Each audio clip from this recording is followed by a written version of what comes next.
Indiana Harbor Belt, GP 38-2s are giving it all they've got as they get Burns Harbor Destin Job 115 up to track speed on the NS Chicago line.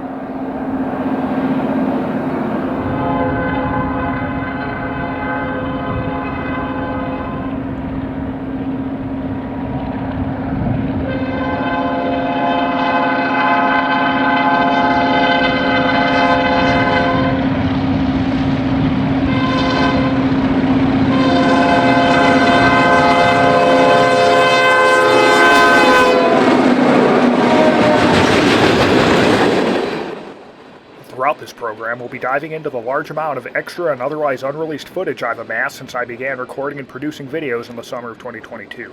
We'll be taking condensed looks at the IHB's East End, freight operations on the South Shore, the Chicago, Fort Wayne, and Eastern, as well as the South Chicago and Indiana Harbor Railway. If you're newer to the channel, every railroad with the exception of the SCIH already have more in-depth videos covering them, as do Pine and Dalton Junction, and each will be linked below.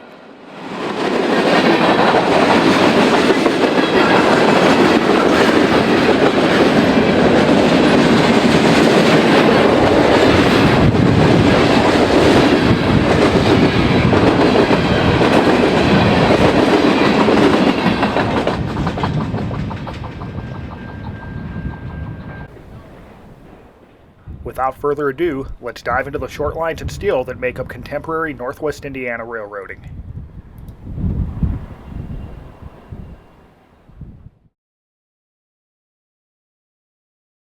We begin our journey on the Indiana Harbor Belt East End. This side of the railroad consists of 5 sizable yards as well as connections with several Class I railroads including the CSX, Union Pacific, and Norfolk Southern. In addition, the IHB has trackage rides on over 15 miles of Norfolk Southern's busy Chicago line to reach the Port of Indiana at Burns Harbor, and that's where we'll start our look at the railroad. Trackage gets rather convoluted on the harbor's east end, so use this generalized overview for help as we move west. Our look at the railroad will begin in downtown Gary, Indiana at the city's long-abandoned Union Station.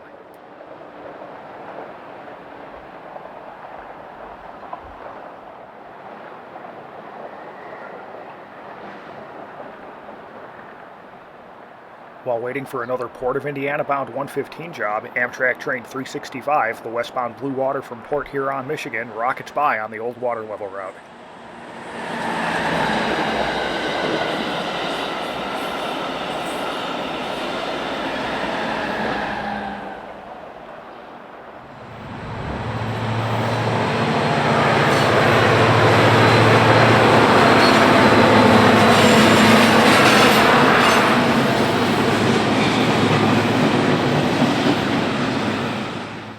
As advertised, another westbound 115 job to Burns Harbor tears through Gary behind 2 rebuilt RP-15 BDF dual-fuel switchers as well as an EMD GP-40-2. 4 of these unique switchers were ever rebuilt, all for the harbor, by the now-defunct American Locomotives Works and arrived in late 2017. We'll catch quite a few trains led by the 1506-1508 pair as we make our way west.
Much hazier day along the NS Chicago line at Gary Union Station finds an empty coke train slowly creeping their way up to track speed and meeting westbound IHB-bound NS Auto Train 31M. This empty coke train came off the South Chicago and Indiana Harbor earlier today, and we'll see more of the SCIH later on in the video.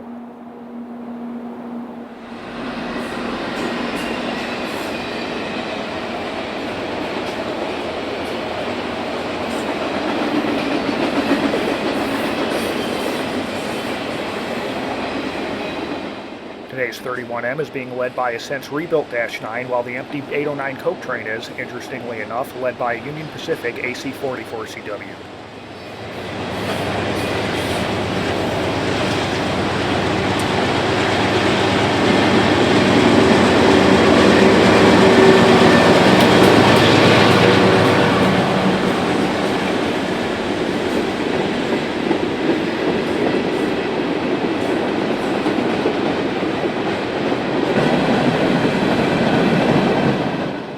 These Coke trains to and from the SCIH continue to be quite common and run several times per week.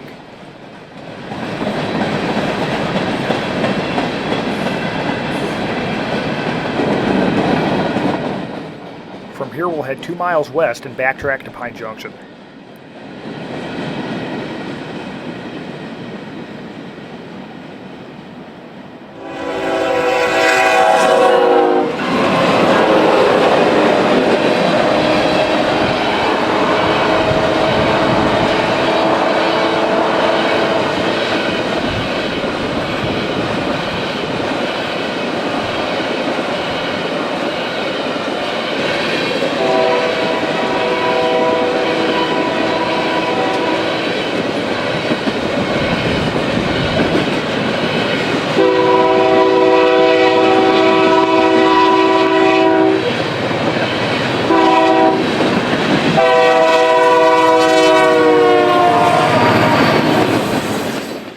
An empty oil train bound for the BNSF meets another Burns Harbor bound 115 at Pine Junction.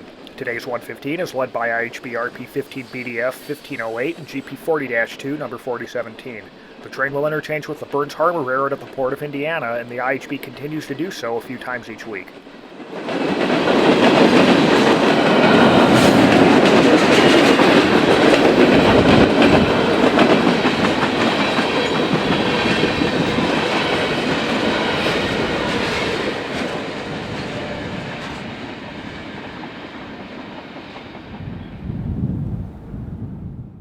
An early November sunset is quickly enveloping Gary as we get a look at Pine Yard and a large surplus of bulkhead flat cars and steel plate service. During late 2023 into 2024, the IHB began delivering unit steel plate trains from Burns Harbor to the CSX, who would run them south to Panama City, Florida for use in pipeline manufacturing.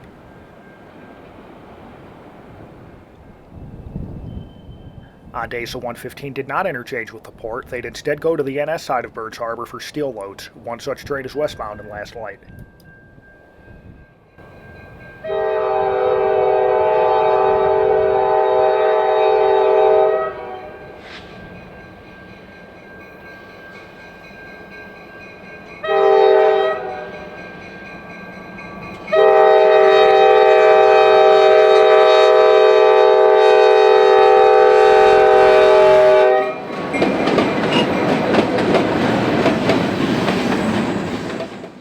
A few extra trips to Burns Harbor for plates and enough steel loads would eventually be interchanged to build entire unit trains for delivery to the CSX.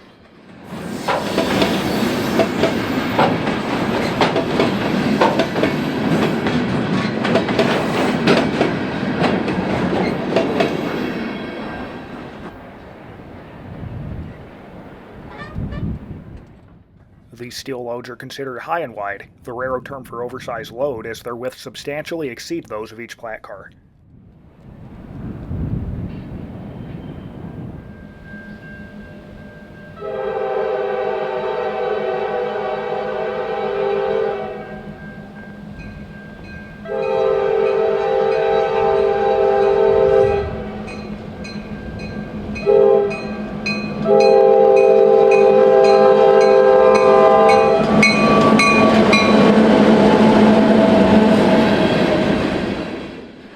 A light October rain is beginning to fall as another short train of high and wides returns to IHB rails. We'll chase this train as far as Griselli on the IHB before continuing our tour onto the railroad's own main line.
These high and wides require a few special handling instructions on both NS and IHB rails, one of which requires that the trains must be fully stopped during train meets.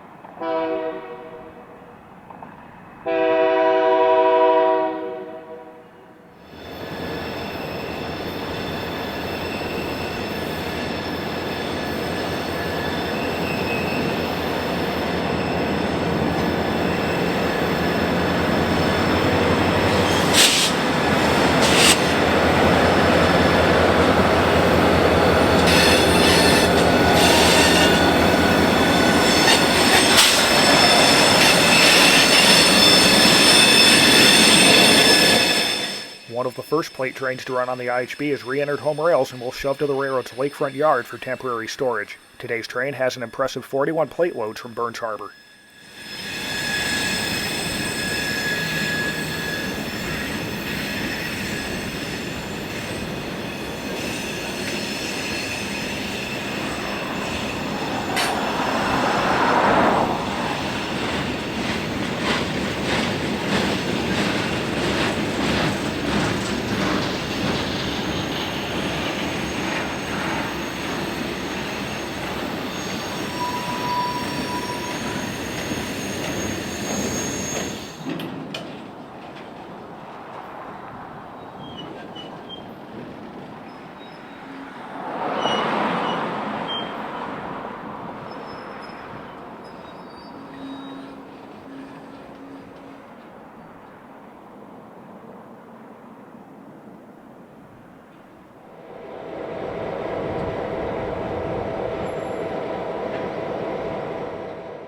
At the west end of the railroad's lakefront yard, we catch the train one more time, which has since been recrewed by a 126 Michigan Avenue-based yard job.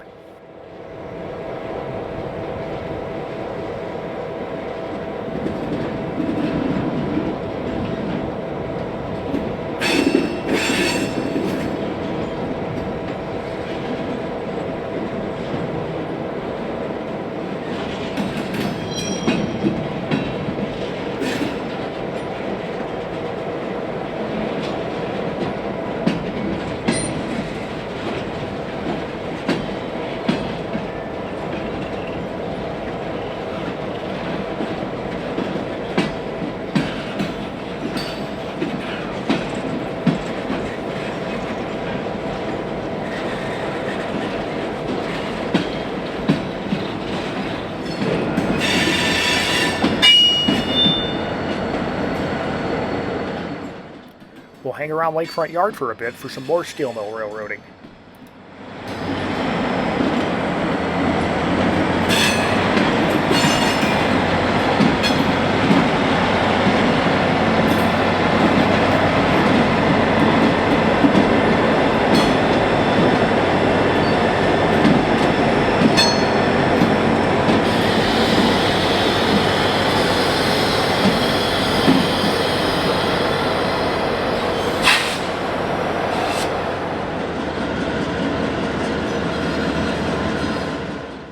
A 114 crew out of Michigan Avenue has recruited an NS coal train and is delivering it to Lakefront Yard.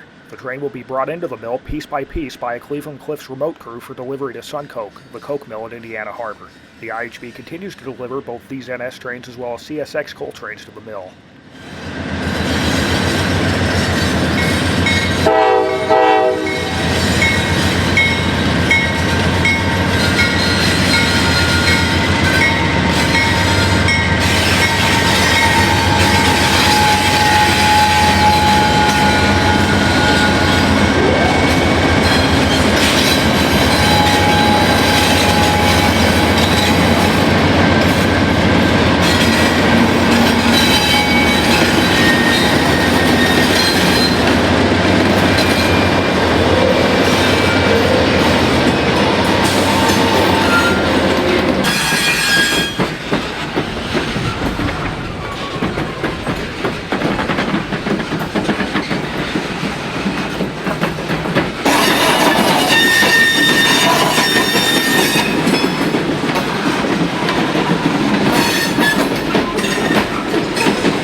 depot loads are both NS bottle train power as well as a Union Pacific bound stack train on the NS Chicago line.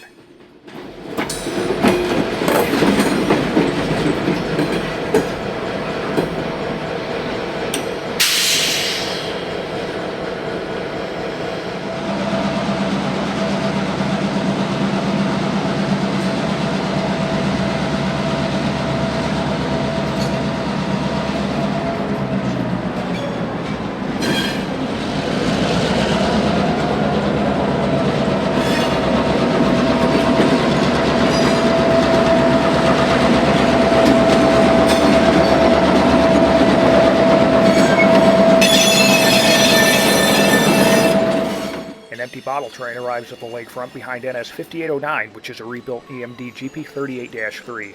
These unique staples of Northwest Indiana Railroading have since ceased operation with the indefinite idling of Cleveland Cliffs' former Acme steel plant at Riverdale. Throughout this video, we'll catch a few of what would end up being some of the final over-the-road bottle trains to likely ever run again.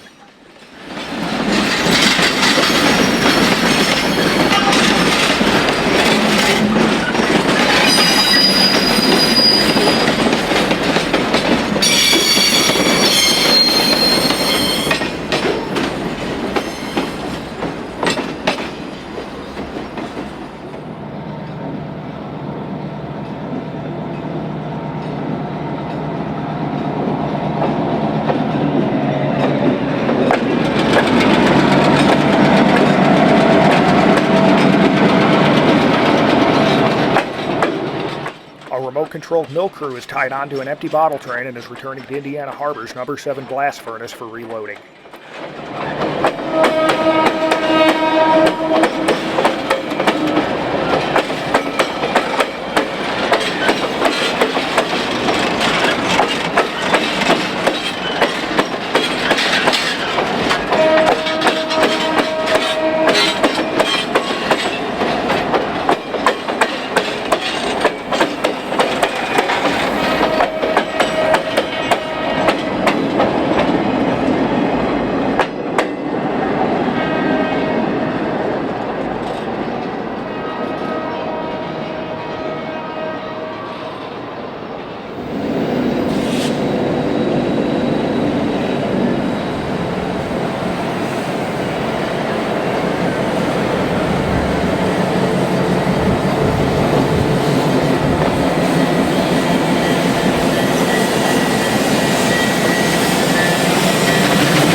A loaded bottle train heads into the lakefront behind Indiana Harbor's two resident GP15-1s, which to my knowledge are no longer operating as of the making of this video in October 2025.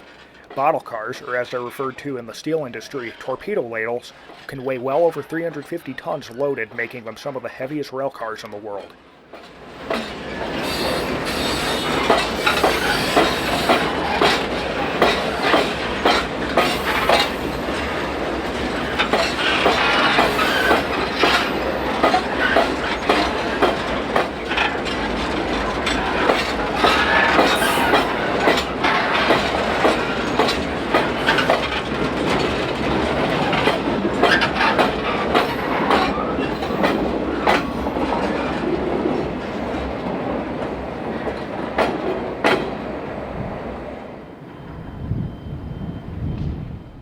From atop the Klein Avenue exit ramp, we get one more look at the mill's GP15 pair, this time tasked with pulling a line of empty coke hoppers into the plant. When these scenes were shot in August of 2022, Lakefront Yard was quite busy between the delivery of loaded coal trains, swapping of empty and loaded bottle trains, other steel traffic leaving the mill, and occasional oddball storage moves like these. While the yard is still very much active in 2025, rail movement is significantly slower.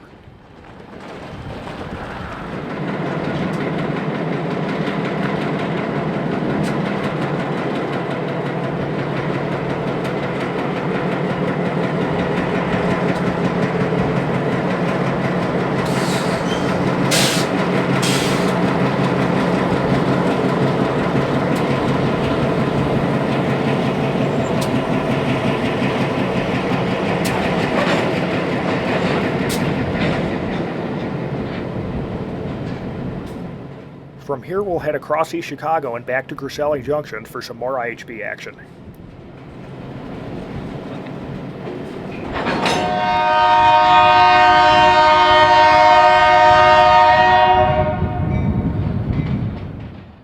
Griseli, we catch IHB train BA2, which is one of two daily turns between the IHB's Blue Island Classification Yard and the railroad's Michigan Avenue Yard just a half-mile north of here in East Chicago. A large amount of industry remains in and around East Chicago, and the Avenue's primary function continues to be providing these businesses with rail service. BA2's entire train consists of local industry traffic, all destined for Northwest Indiana.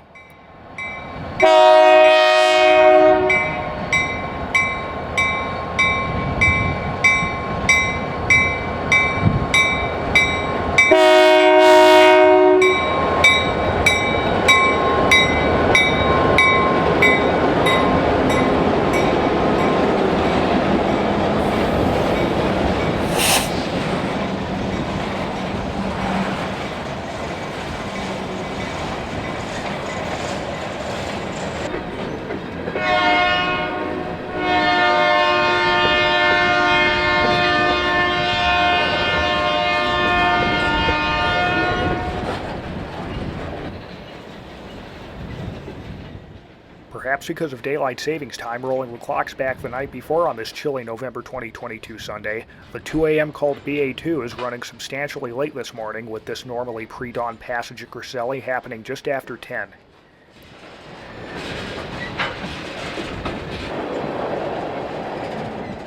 We'll follow the train to the north end of Michigan Avenue Yard.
Leading the train this morning is IHB 4018, a former Southern Pacific GP 40-2, as well as the IHB's last remaining six-axle locomotive, SD 38-2, number 3861.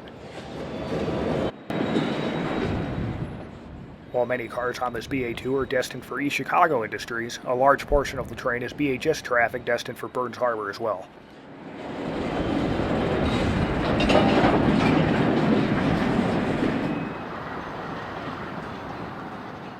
Next up at the north end of Michigan Avenue Yard is NS train B09, which is a daily turn from Cliff's Tech and Coat Finishing Mills at New Carlisle. The train will swap these empty coil cars for loads that were produced at Indiana Harbor before running them the 55 miles back to the finishing mills.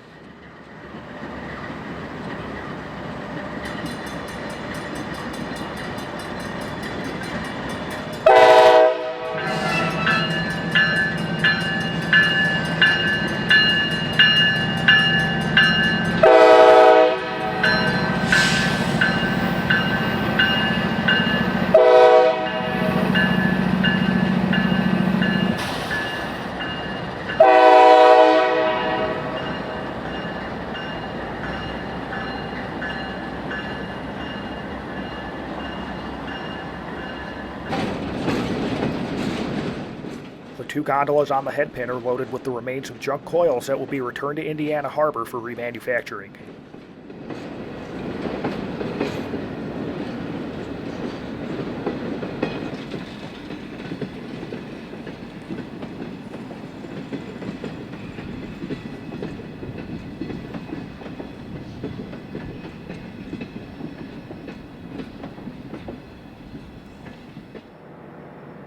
One more look at the north end finds a yard switcher working with the IHB 1511 as well as a 115 ready to head to Burns Harbor.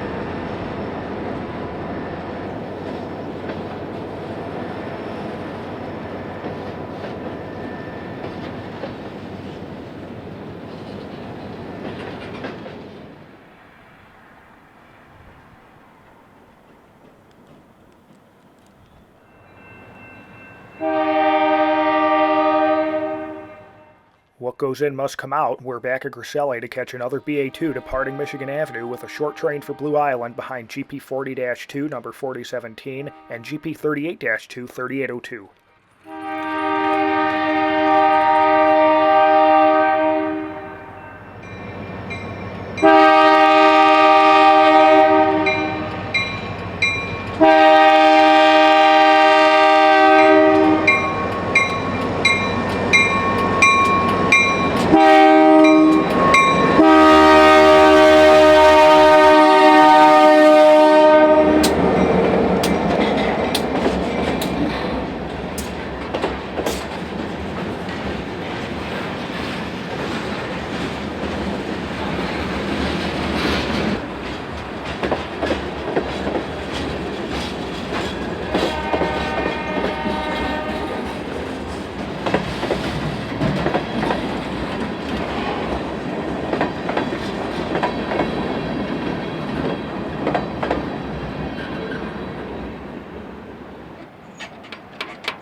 Jodes Gardens Park provides a great view of the IHB main at Griselli, and there we catch another IHB train in the form of a Whiting local with traffic to be staged on the Gary and Western sidings another mile south of here.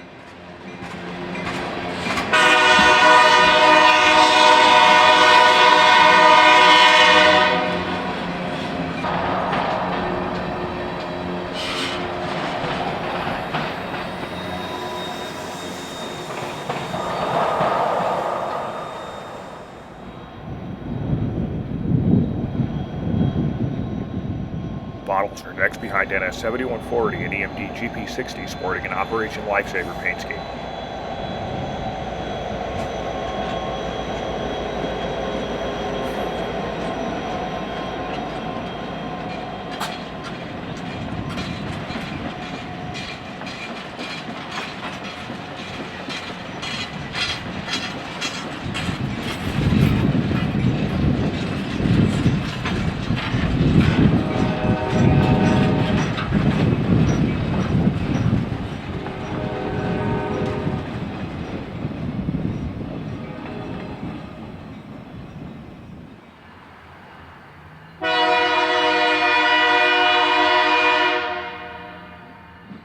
An extremely foggy morning at Griselli finds another BA2 light engine with the railroad's two rebuilt GP 40-3s, IHB 4011 and 13.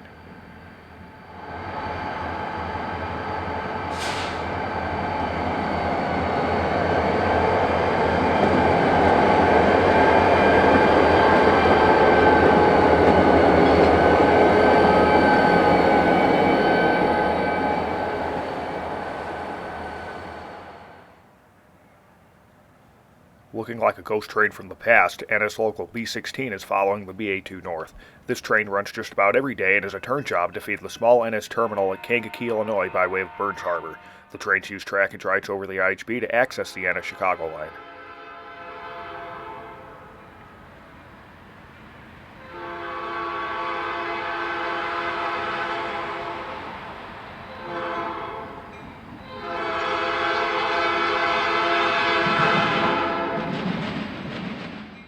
The train is led by two more NSGP60s, the leader of which has a horrendously fouled P5.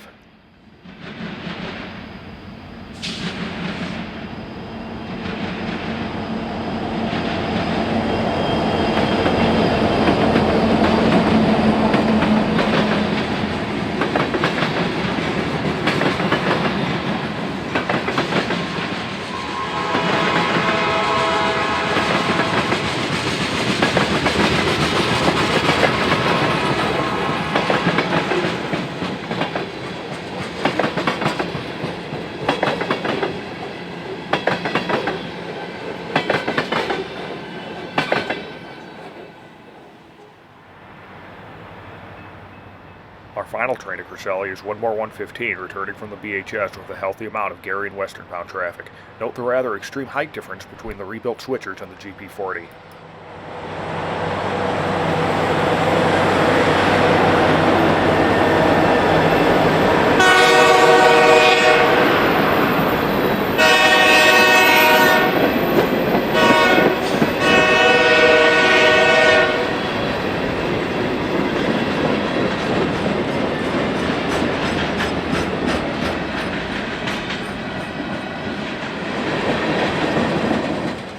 We'll follow this 115 a mile south to Gibson Junction.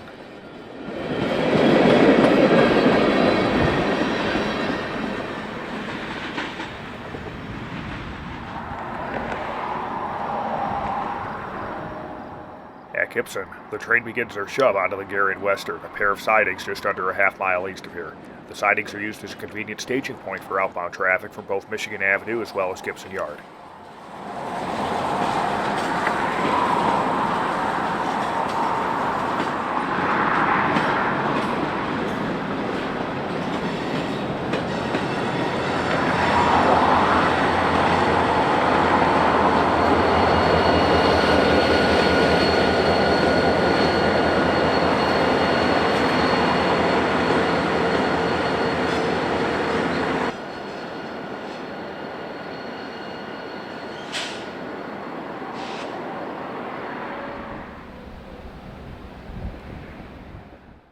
Loaded bottles behind NSGP 38-2 number 5322 are next to Gibson. While just about the entire journey of the bottle trains were across IHB rails, NS Crews ran the trains under contract from Michigan Avenue to Riverdale and maintained 3 daily crews to operate the trains 24/7. The BH-16 job seen here was the daytime crew of 3.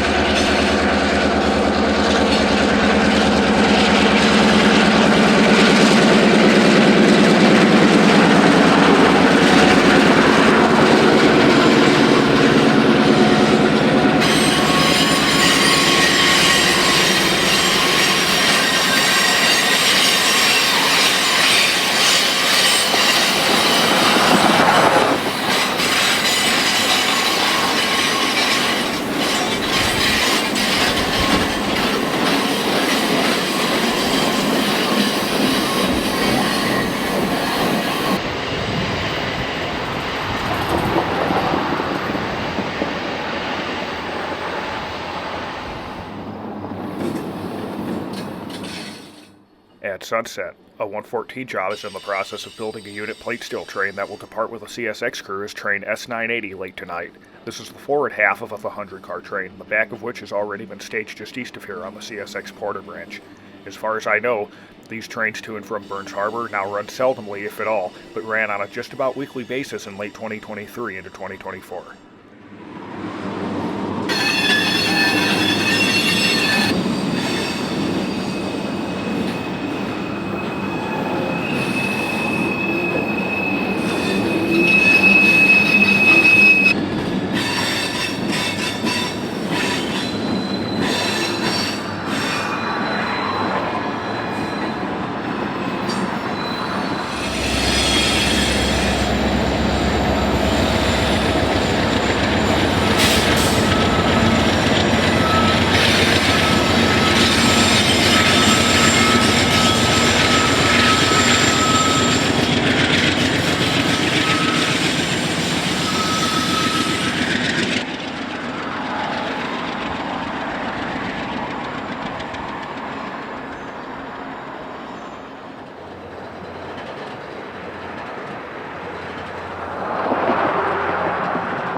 Overhead to the north of Gibson, the South Shore crosses the IHB main and a loaded coal train bound for Burns Harbor can be seen behind 3 South Shore Jeeps as well as a leased GP40-2.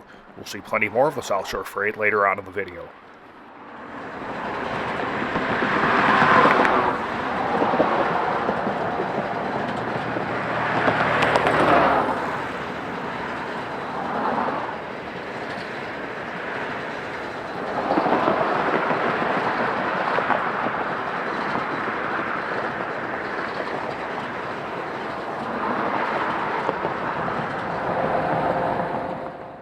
Next to Gibson is another NSB-16 returning to Kankakee behind a reactivated and since unactivated and stored SD-70M-2. Norfolk Southern's SD-70M-2 fleet saw a brief revival in 2023 that proved to be short-lived with the purchase of additional Dash 9s for rebuilding into AC-44 C6Ms.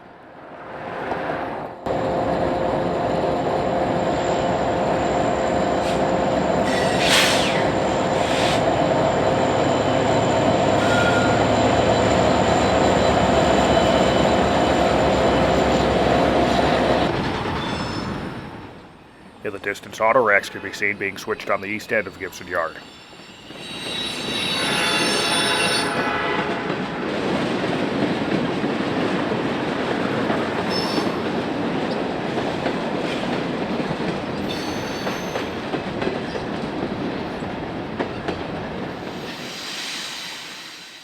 Light power out of Gibson is being spun with a very friendly 316 crew this late afternoon.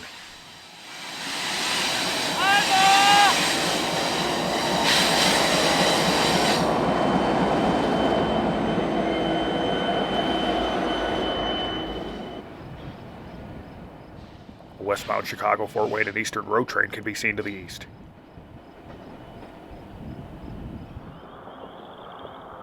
Another westbound CF&E train arrives at the IHB with two, at the time, newly acquired GE-8s leading 3 road units off a Canadian Pacific sand train the railroad ran a few days prior.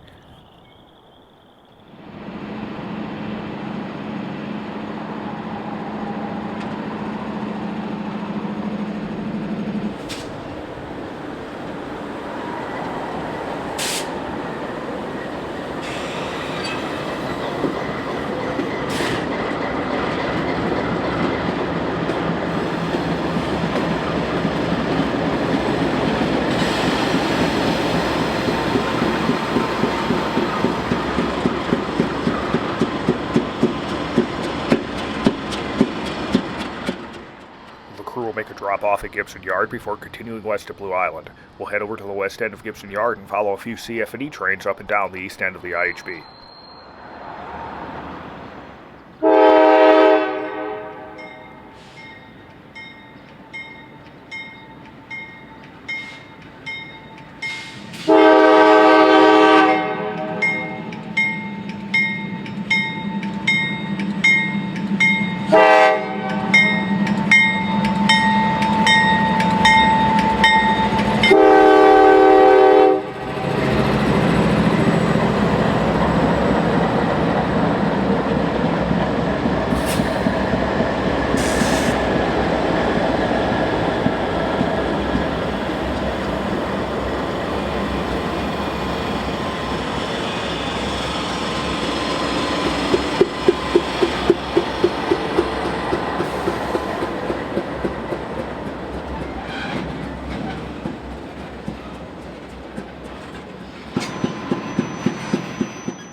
CF&E acquired 8 former CSX-8s in late 2023, all except one of which have since been repainted and renumbered as of the end of 2025.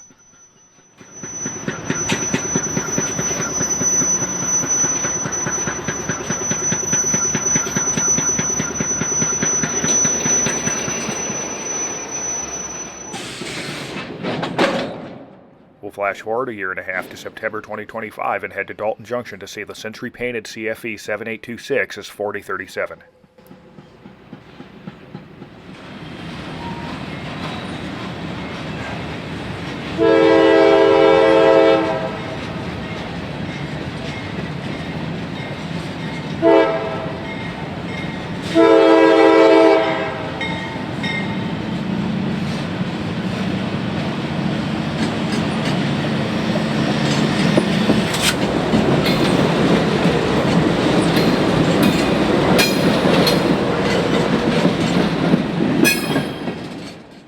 Chicago-Fort Wayne and Eastern operates a daily train from their yard at Fort Wayne to the IHB and back.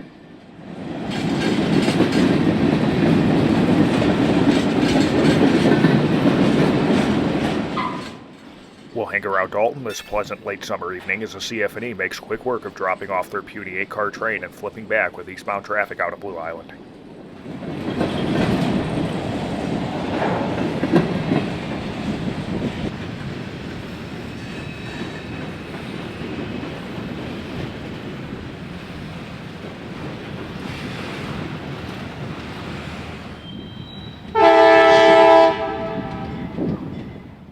Much like the NSSD 70M-2s we mentioned earlier, CSX has retained a small handful of their -8s as on-demand storage power. One since reactivated one is the CSX 7780, running east immediately after the CF&E cleared, giving us 2 different walks of service life for these aging GEs.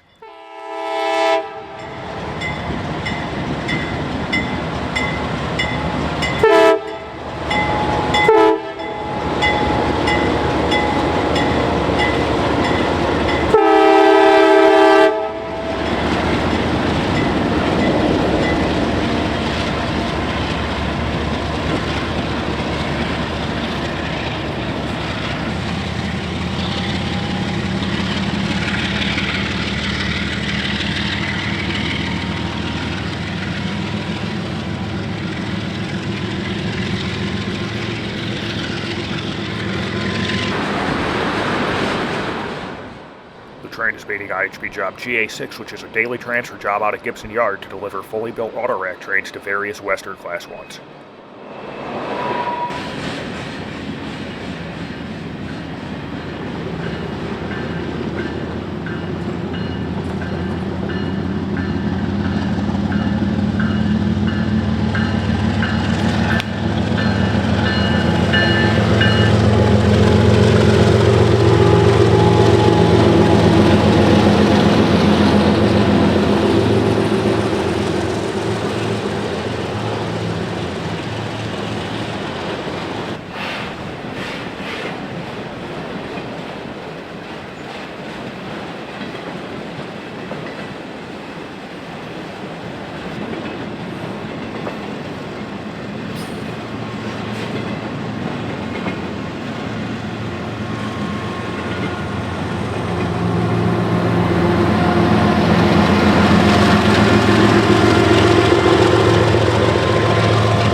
Next to Dalton on the CSX is a light Jeep heading east to East Chicago to interchange with the South Shore Freight. The crew will meet CSX I-169 just east of here at Cottage Grove.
With their work complete, the CF&E heads east behind CFE 4038, which is the former CSX 7822.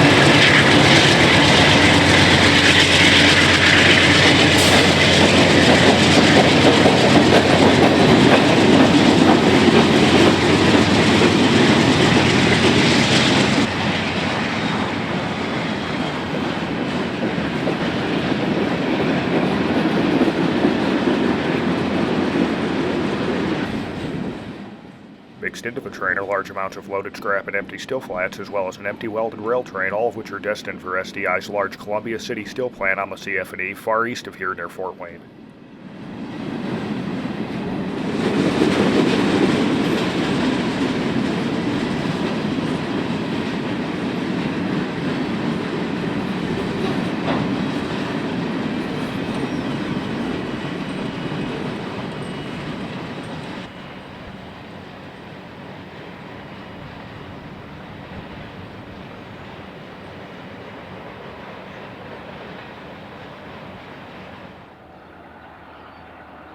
Back at the west end of Gibson Yard, we look back to the glory days of the CF&E. Not hard to do when EMDs dominated the railroad just 2 years ago. A GP38-2 as well as both an SD40 and SD40T-2 are in charge of another westbound CF&E freight currently making their drop-off at Gibson Yard.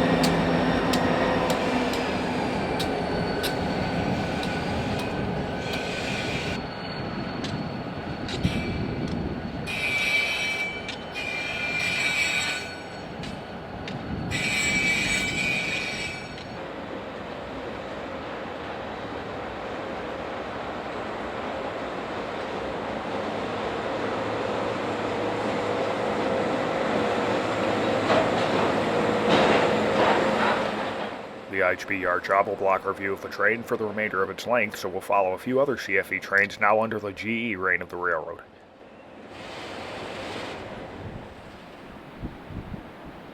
An IHB GA3 transfer job is building an auto train for the BNSF while the westbound CF&E tears through Hammond with no work at Gibson Yard this afternoon.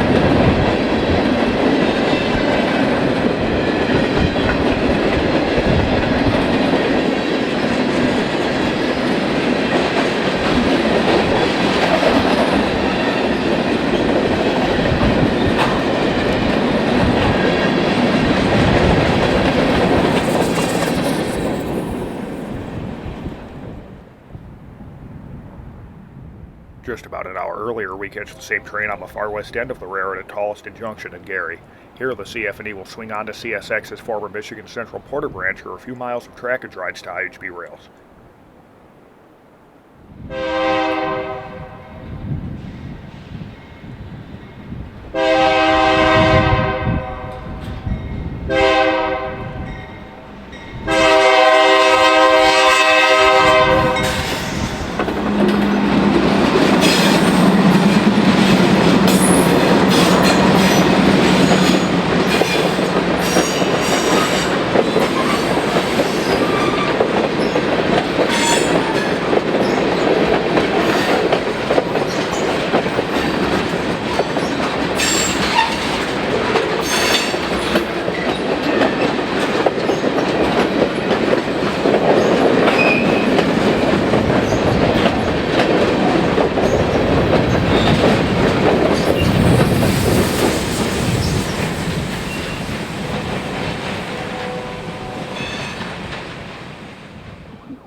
On the other side of Tolleson, we glimpse a favorable signal for an eastbound CSX train on the Porter branch.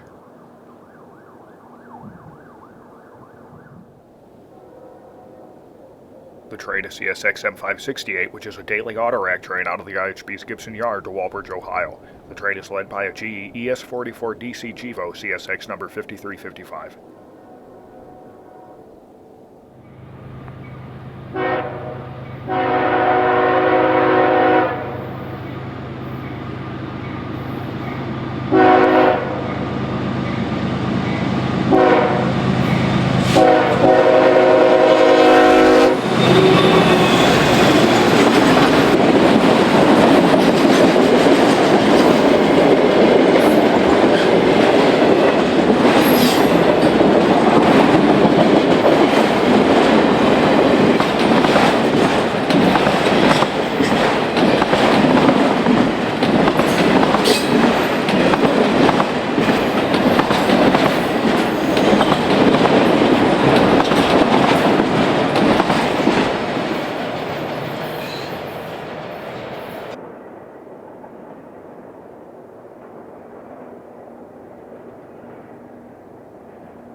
Now a favorable signal for a train to swing off the Porter Branch and onto the CFE's former Pennsylvania Railroad main line to Fort Wayne.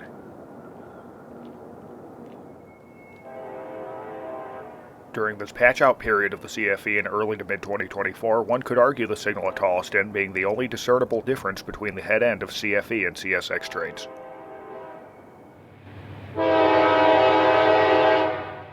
Today's train to Fort Wayne rolls east behind the former CSX 7819.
Our last look at the CFE is one more westbound at Tolleson behind the CFE 7865 and 4034, which is the former CSX 7825. As of the making of this video, the 7865 is the last remaining CFE-8 that is yet to be repainted.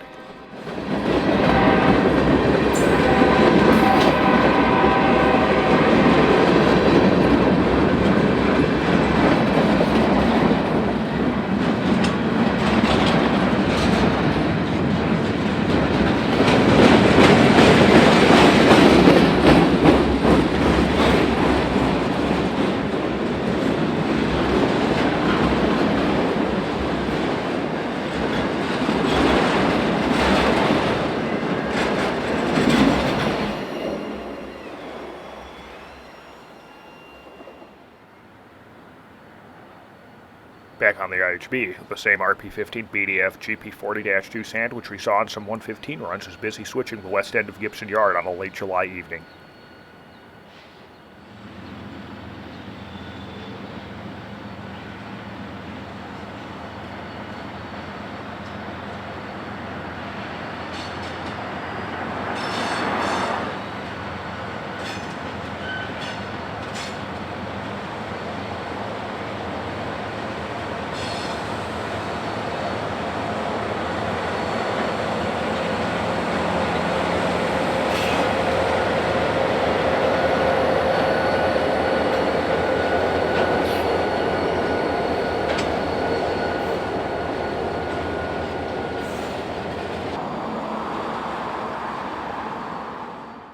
We won't spend too much time looking at Gibson Yard, but plenty more trains remain to be seen up and down the east end of the railroad. From here we'll head a mile west to Holman Junction and the Indiana-Illinois state line.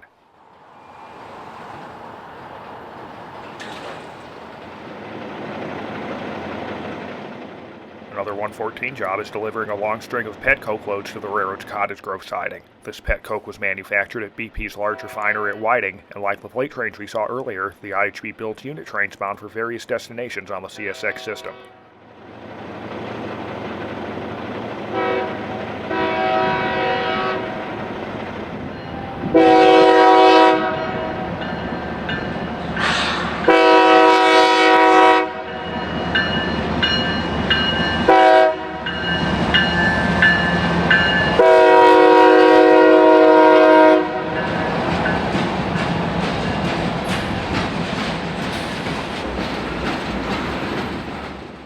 The train is passing another job GA6 with an auto train off the Union Pacific.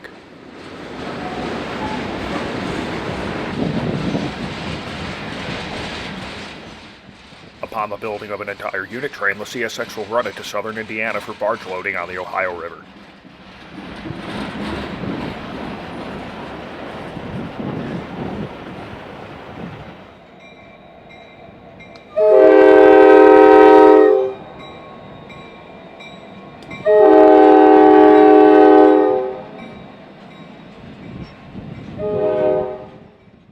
same loaded bottle train we saw at Griselli earlier continues her slow journey west to Riverdale.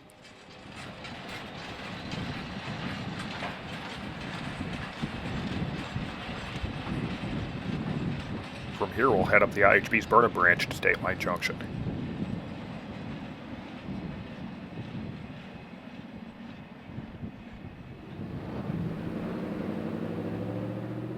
IHB Local Job 190 has just finished interchanging with the South Shore at the CSS Burnham Yard and is returning to Calumet City with 2 cars of interchange traffic this morning.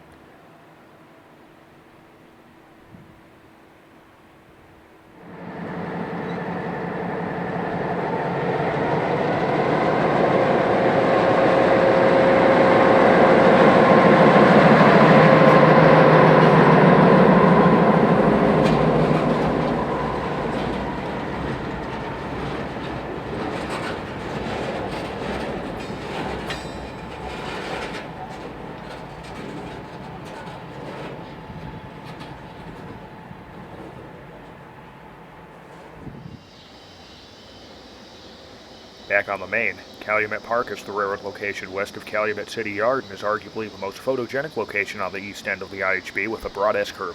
The dwindling daylight of an early autumn evening finds NSBH 26, the evening bottle job, westbound for Riverdale behind GP 38-2 5322. While a few outliers would come and go, the NS 5322, 5333, and 5809 were the 3 primary bottle engines during the final few years of the train's operation.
Next to Cal Park is another GA6 transfer with an eclectic array of power you'll only find on the IHB. Leading the train is IHB 4010, which is an exquisitely rare EMD GP40 P-2.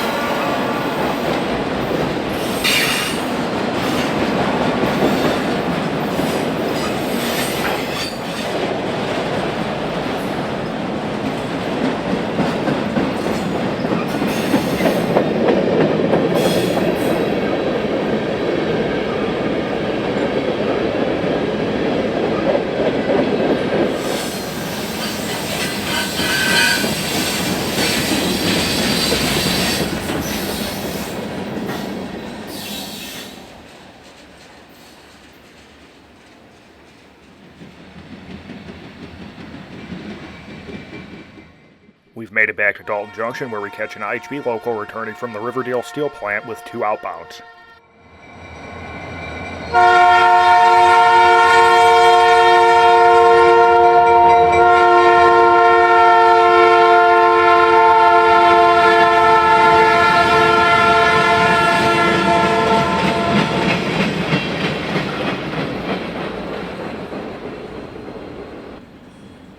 The train is currently on the CSX bar sub, but will return to the IHB main just east of here at Cottage Grove for the return shove back to Blue Island Yard.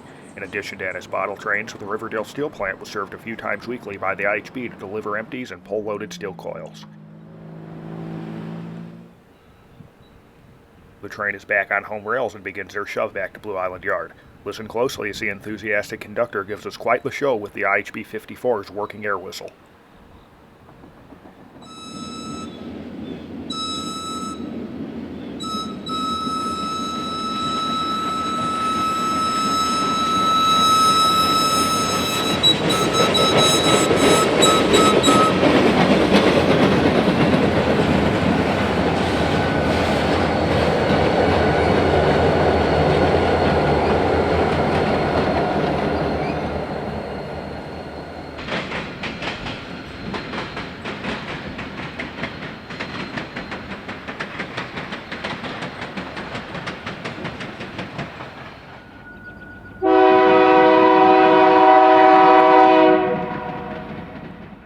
Much colder day in March finds a unit ethanol train eastbound on the CSX bar sub.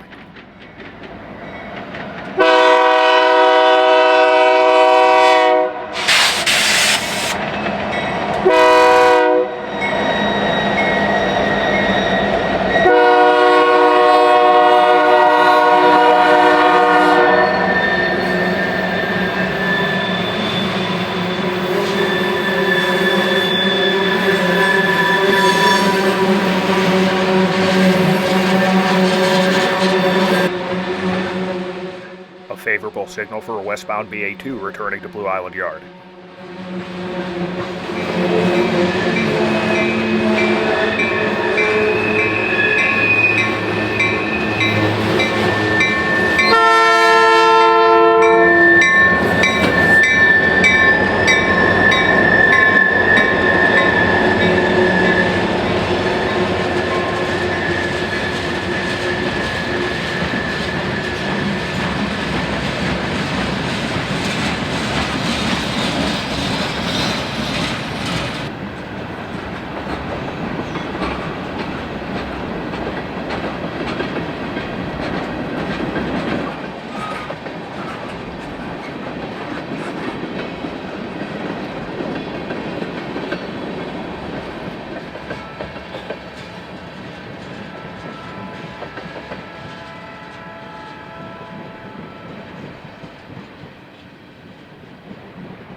Another chilly spring morning at Dalton finds two IHB end caps in the distance on the east end of Blue Island Yard.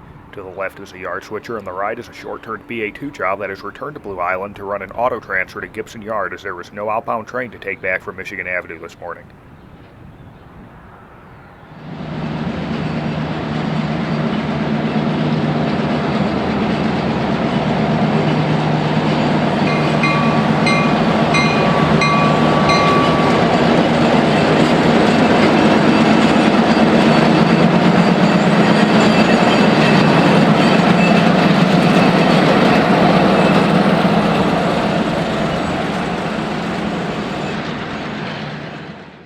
The IHB is one of the last and largest operators of the EMDSW 1500, with close to 20 still in active service as of 2025.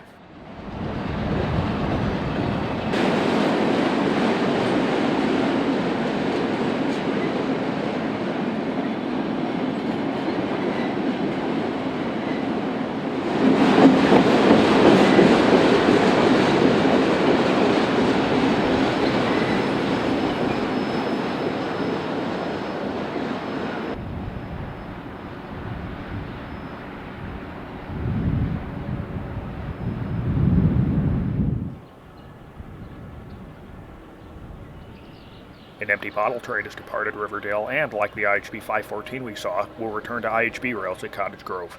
Another Operation Lifesaver unit, GP38-2 NS number 5337, is in charge of the train this morning. When these scenes were shot in early May of 2025, Cleveland Cliffs had just announced the idling of the Riverdale Steel plant effective at the end of June. These trains would run just a month and a half longer before becoming just another part of railroad history.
With the empty bottles out of the plant, the IHB is free to play and has a string of empties to deliver to the mill this morning.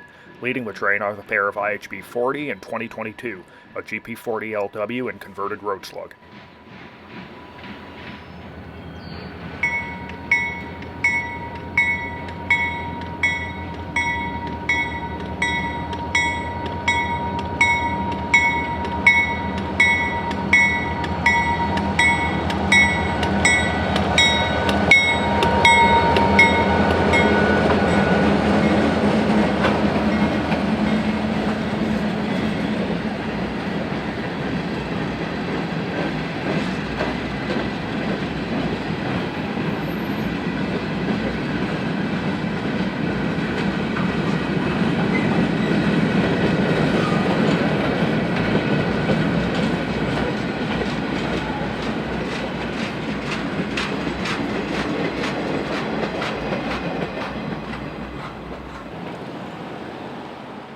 Like the bottle trains, these IHB Acme runs, as they were called, are now just another part of railroad history. This will bring an end to our look at the IHB, but we'll keep up with the steel mill theme as we look back east to the mills at Burns Harbor and the South Shore Freight.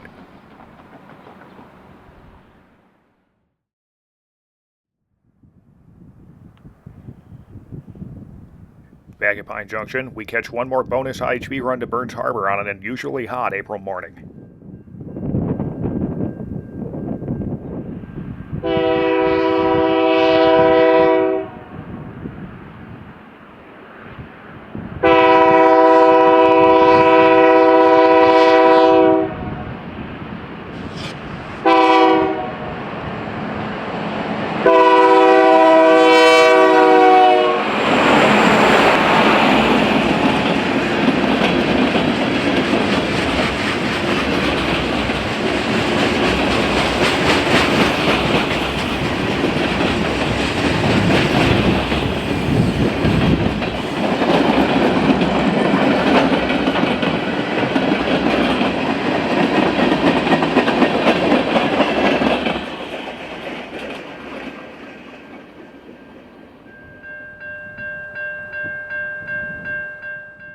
Moving immediately south to the CN City track, we find the South Shore's AF2 job to the CN's Kirk Yard on the roll behind two Traction Orange GP38-2s, the 2004 and 2005. The CSS runs an interchange job to Kirk Yard every weekday and leases the city track east of here to the connection with the South Shore main at Goff.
A backup of stopped rail traffic on both the CSX and NS mains will prevent a look at the train further north up the road.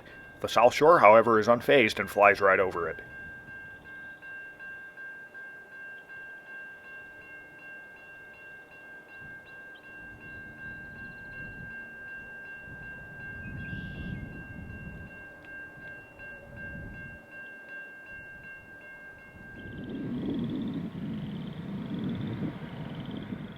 Rail traffic is moved to allow us a quick walk up to the north end of Clark Road on the far west end of Kirk Yard, where the two Jeeps have since spun and are backing down to their very long outbound train.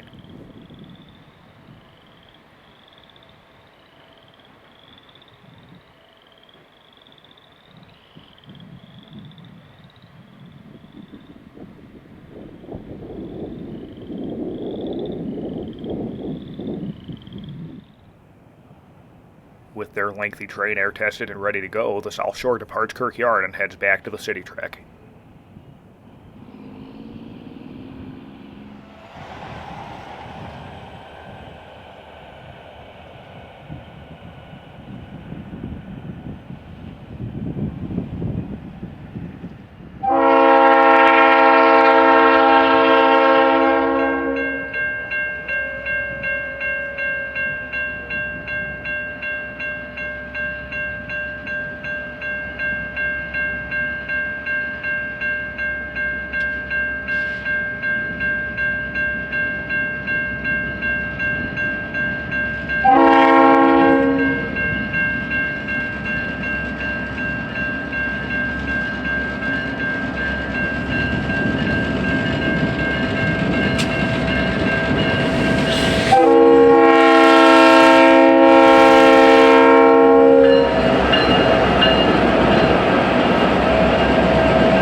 Despite appearing as ore carts with BLE reporting marks with a large amount of open-top hoppers on today's train are coke empties destined for reloading at the mills in Burns Harbor.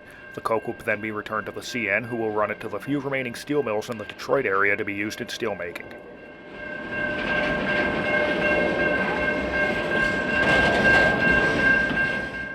An unusually excessive amount of coke hoppers are on today's train, and for those with a keen eye for older steel mill rolling stock, these trains were dreams with high enough traffic levels to seemingly necessitate salvaging whatever hoppers could be found, whether those be aging 100-ton coal cars or even old open-top ballast hoppers.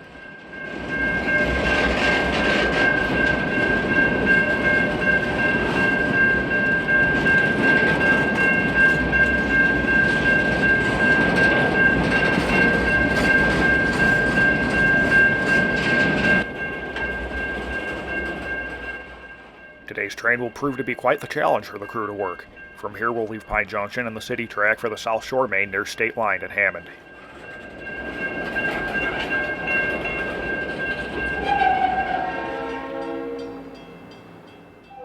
At the Hammond South Shore Station, an evening AF5 Burnham switcher is just departed the yard for an eastbound run to points east on the railroad. This station has since been closed in favor of the new Gateway station built just west of here.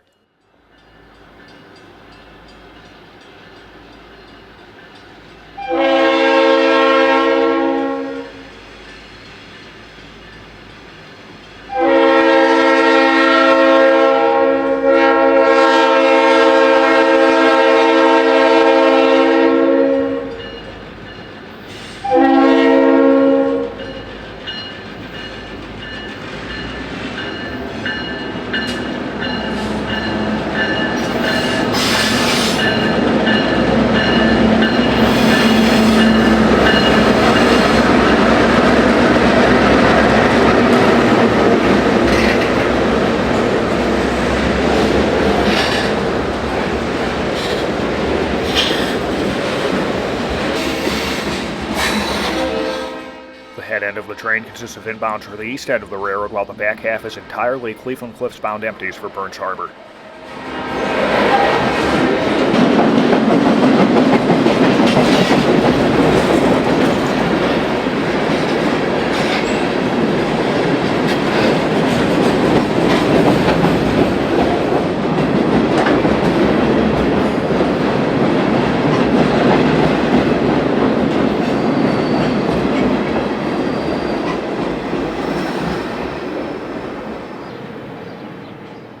A sight you can surely only see on the South Shore.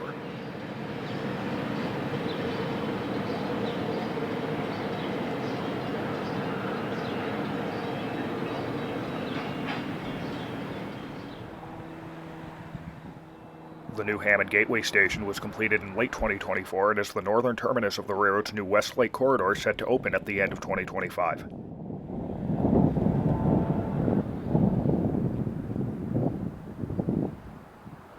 when these scenes were shot on Labor Day 2024, the new track alignment had yet to be cut in, and we'll catch two of the last few trains to bypass the new station.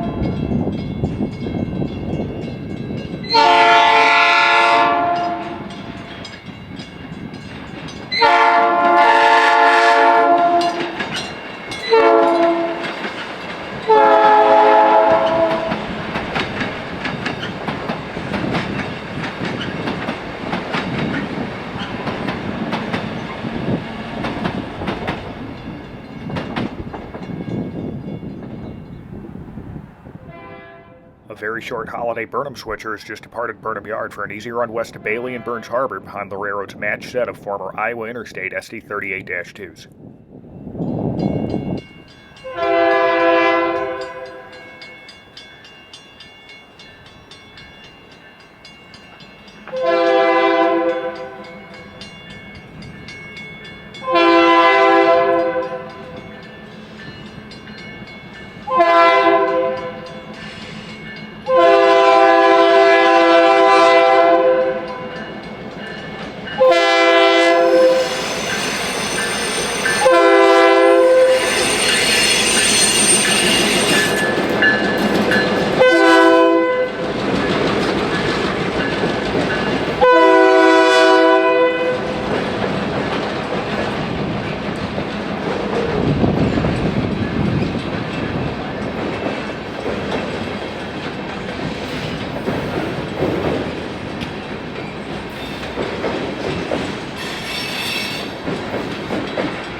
A CSX interchange job has just finished dropping off a handful of cars on the CSX's Whiting branch and is now returning to home rails light power with the South Shore 2006 and 2003.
Back on the South Shore, Maine, another Burnham switcher is a road train of traffic built and tears through West Gary behind 4 South Shore Jeeps.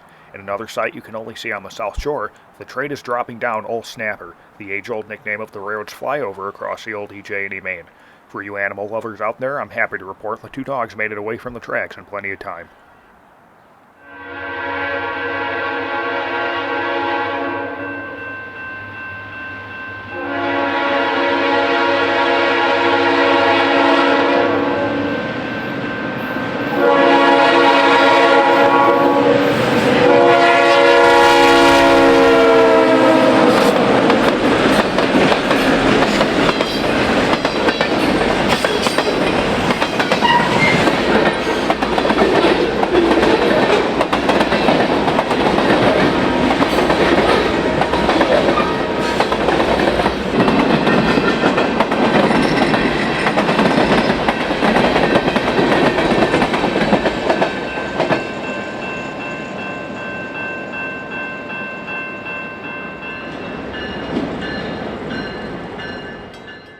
On the east side of Gary is Goff, the east end of the city track. White Power is returning to Burnham Yard after making a run to Burns Harbor.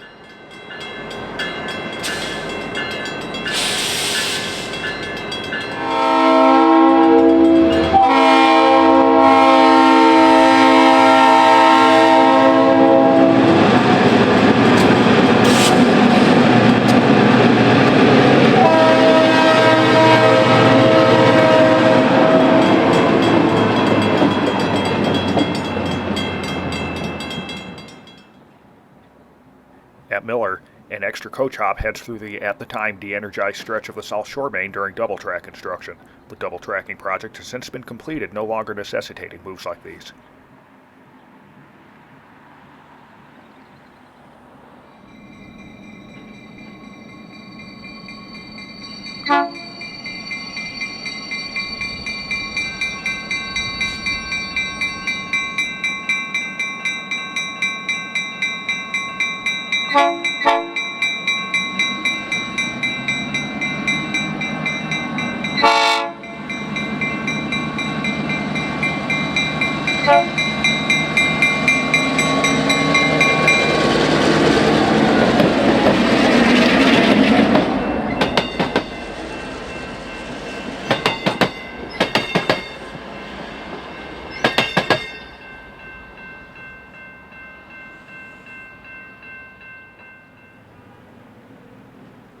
The same road train we caught at Durbin Street earlier tears through Miller on the old main alignment.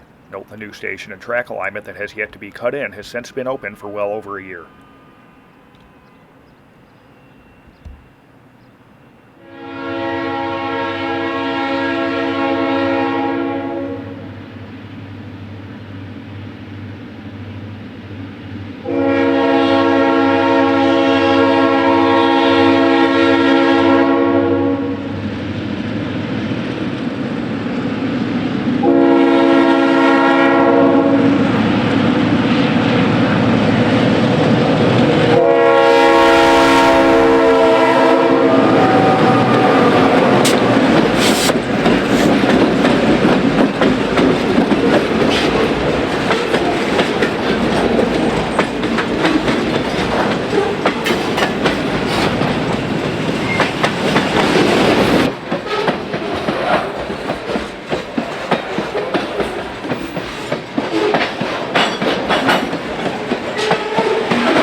Station and track alignment have since been complete as an extra BRC-bound manifest from the east end of the railroad tears through Miller behind CSS 804 in 2001.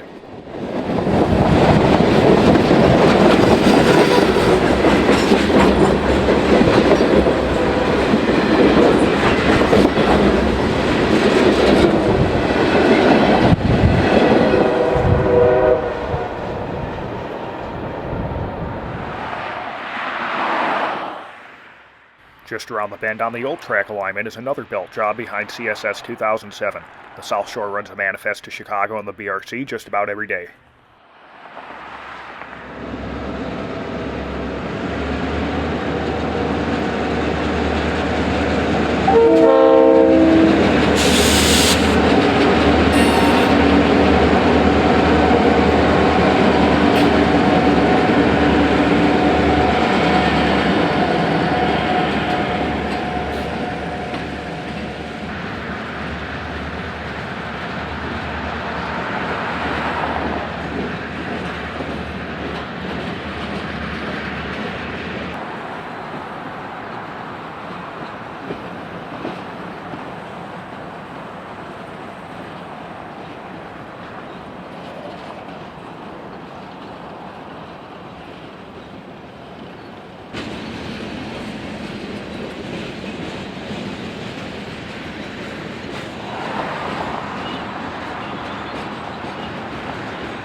Bailey is a railroad location at Burns Harbor.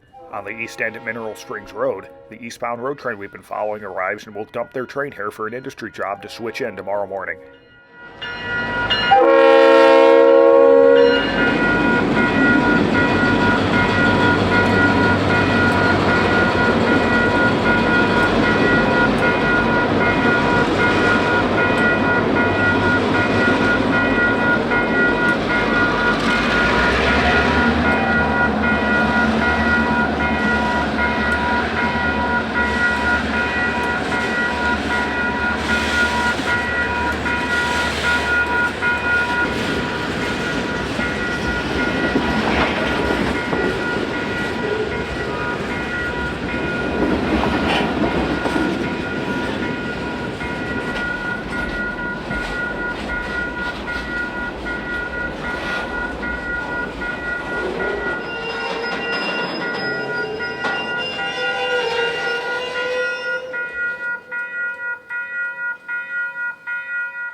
Traffic destined for points further east on the railroad will be separated from the rest of the train, and the crew's day will be just about complete.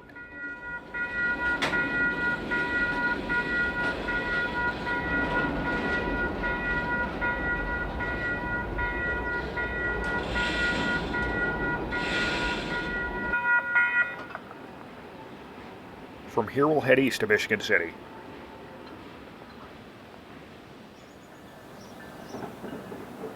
An overarching theme of this abbreviated look at the South Shore has been the old versus new, and we get a glimpse of both here at 10th Street on the west side of Michigan City.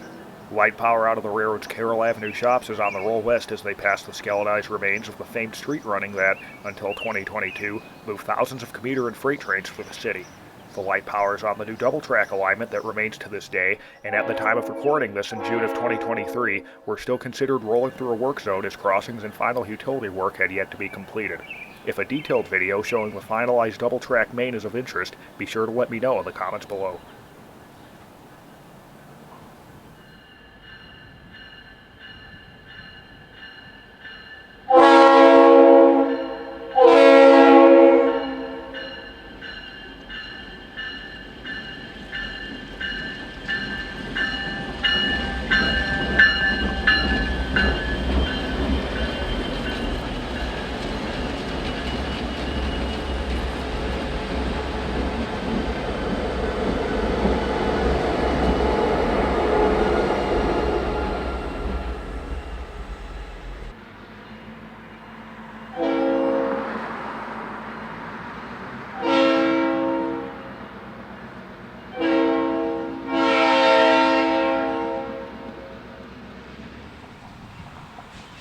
Just down the road at Control Point 34.6, the South Shore main crosses Amtrak's Michigan line at grade.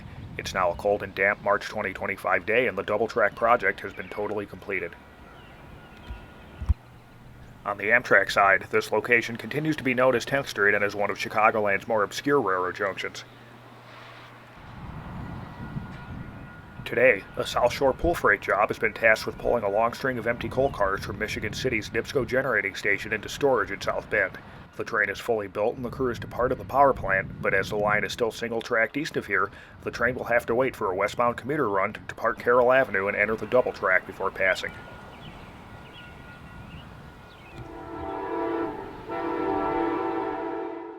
Amtrak has taken full advantage of the situation, allowing the uninterrupted passage of the westbound Blue Water.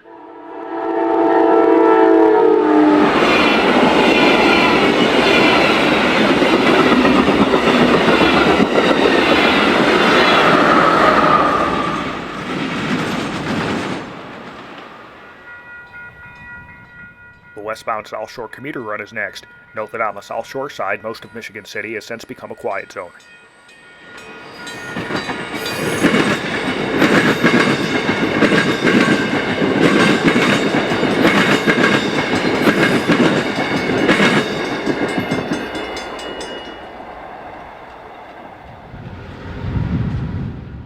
The PF9 wastes no time getting their train moving.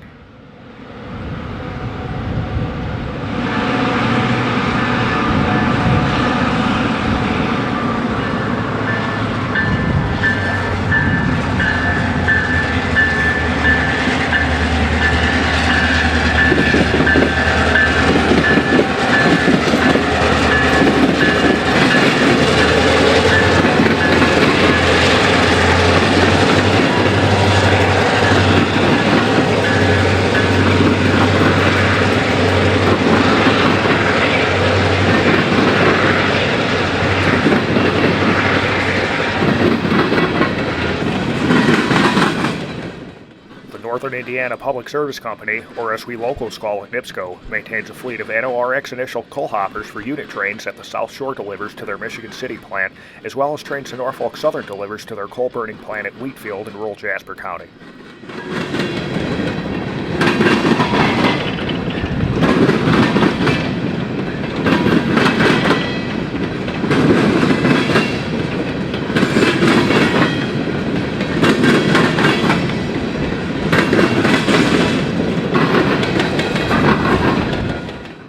From here we'll head a little under 30 miles east to St. Joseph County, the eastern time zone and small town of Leidig, Indiana.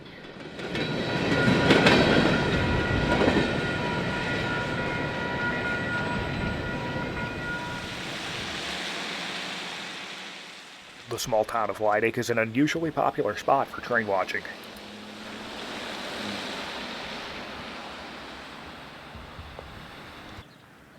The South Shore parallels the busy NS Chicago line through here, and South Shore passenger runs put on quite a show racing through at 79 miles per hour.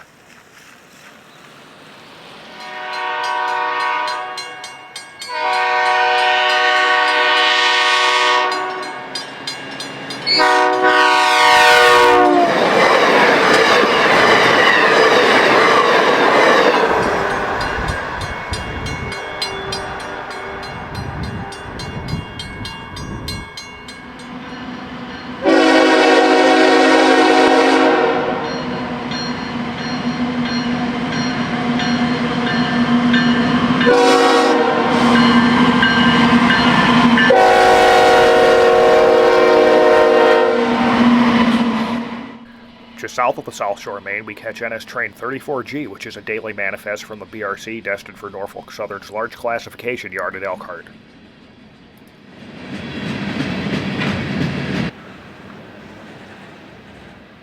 Per the usual on this stretch of the Chicago line, a traffic jam is stopping up the 34G while intermodal train 257 races westward.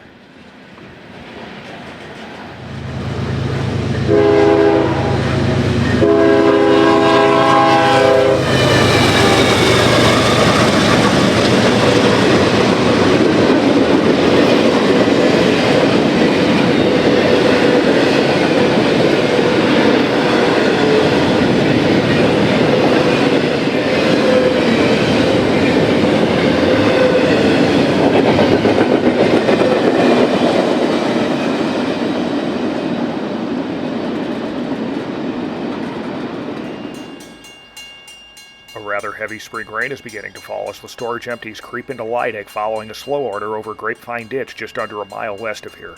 This would end up being the perfect spot to set up, as the rear of the train would clear up the slow order just before the head end past the soggy and disgruntled camera crew.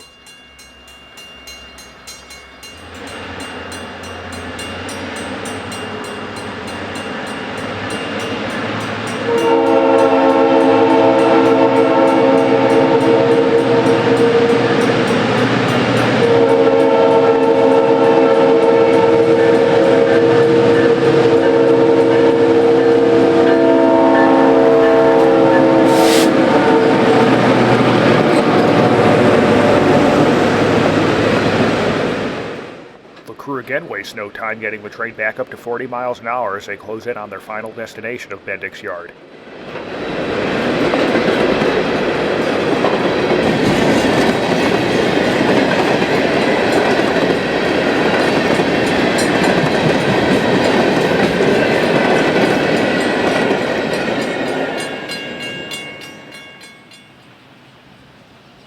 South Bend Amtrak station along the NS Chicago line is situated on the east end of Bendix, and today is the furthest geographically east point on the South Shore. No freight business remains here on the far east end of the railroad, so the yard is only used for long-term car storage. One such storage line of empty sand hoppers can be seen to the west.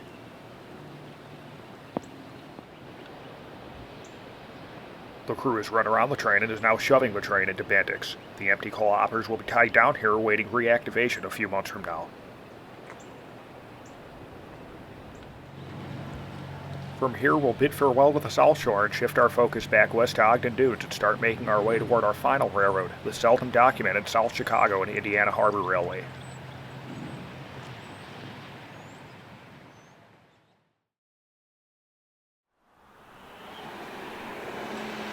Like Leidig, the NS Chicago line parallels the South Shore main at Ogden Dunes.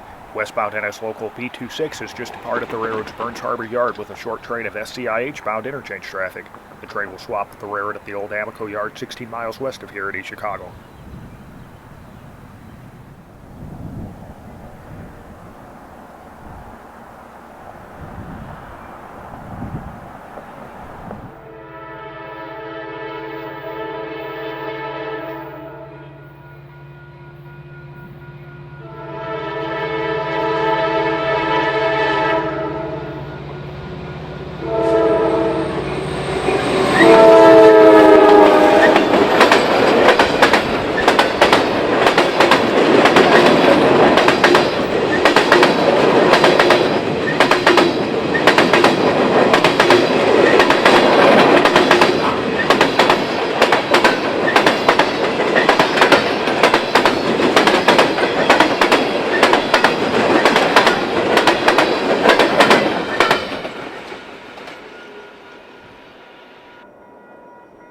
We'll follow a couple B-26 trains as we work our way west.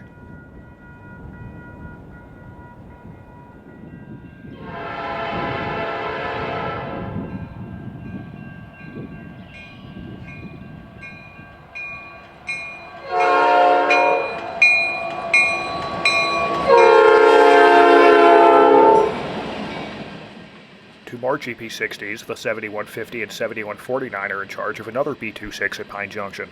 The gondolas are loaded with hot briquetted iron that was produced at Cleveland Cliffs HBI plant in Cleveland for use in the steelmaking process at the Indiana Harbor Works.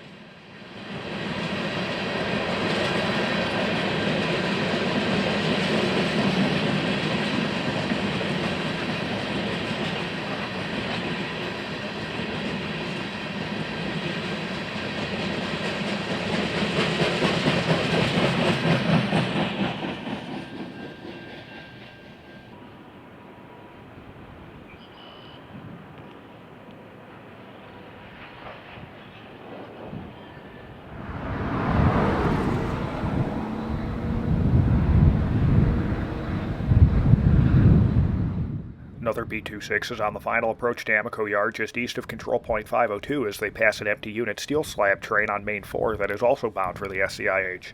The train is led by yet another GP60 pair, the NS 7145 and 7146.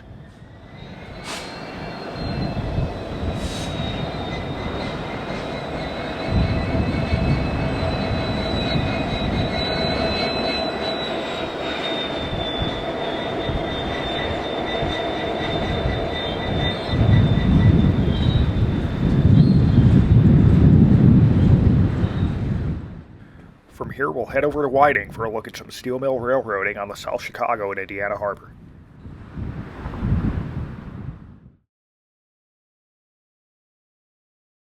The South Chicago and Indiana Harbor Railway, or as most railroaders and rail fans alike still refer to it as, the Chicago Short Line, is a wholly owned railroad of Cleveland Cliffs that serves the primary function of interchanging traffic into and out of the Indiana Harbor Works West Plant.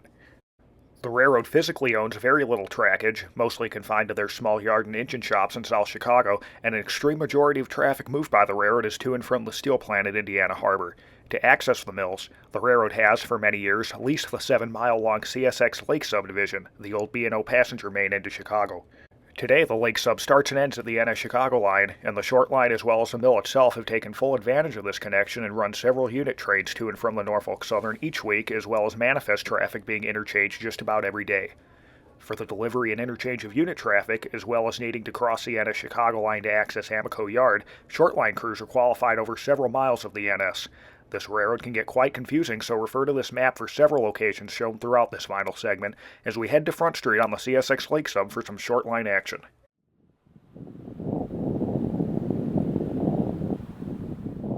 The blast furnaces of Indiana Harbor Works as well as the banks of Lake Michigan are all within sight along the Lake Sub this warm September afternoon.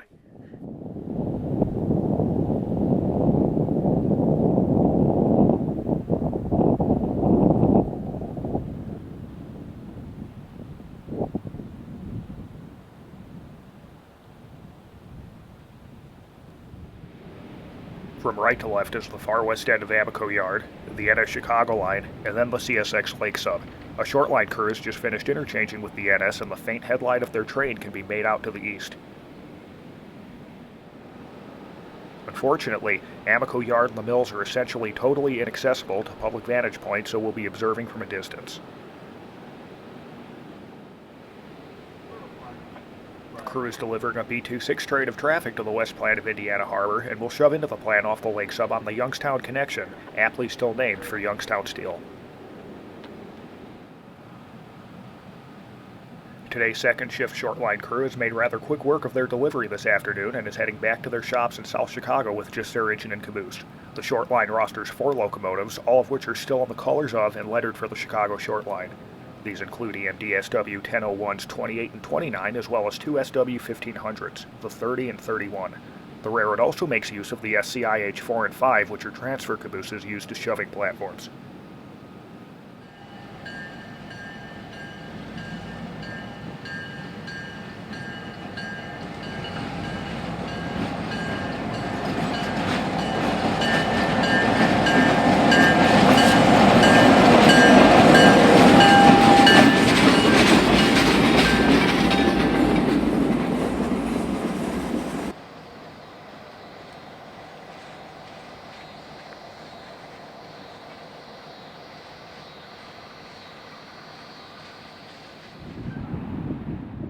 A similar move has just been made, and the short line is light engine with SW 1001 number 29. The crew did not interchange with the NS this afternoon, and the caboose has been left at the plant to head across the tracks tomorrow.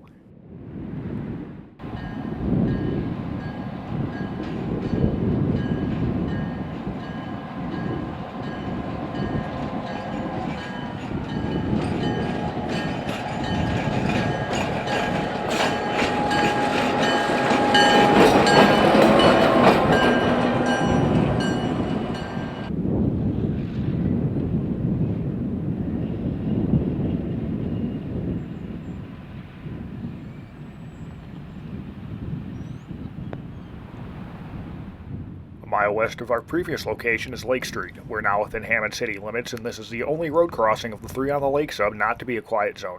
Another crew has spent the morning switching the mill with the 31 and is heading back to South Chicago.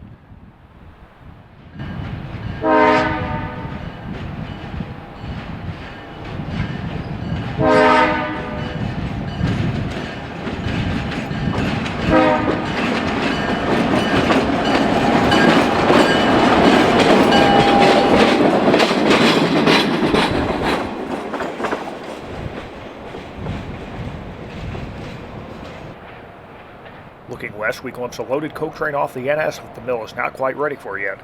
A vast majority of Track 2 on the lake sub is often used for the short-term storage of unit traffic awaiting Mill or Norfolk Southern acceptance.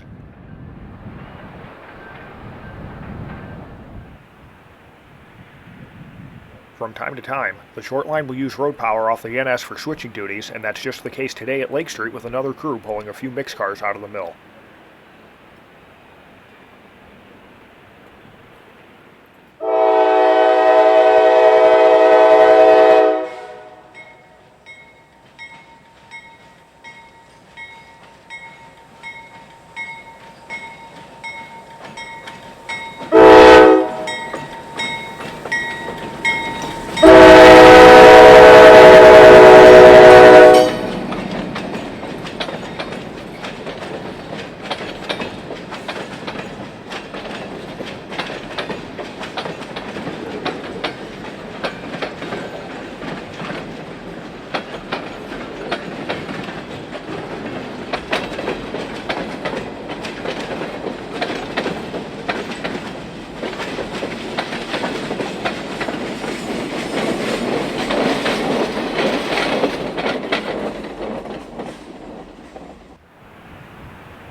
One more early evening at Lake Street finds an empty slab train on the move west. Like the coke train we just saw, this train will be tied down at the state line awaiting the mill's availability to begin loading.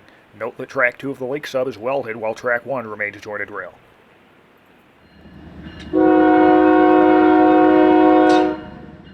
Road road engines remain on unit trains their entire stay on the short line, with tonight's train using NS 8176 and ES 44 AC GEVO as sole power.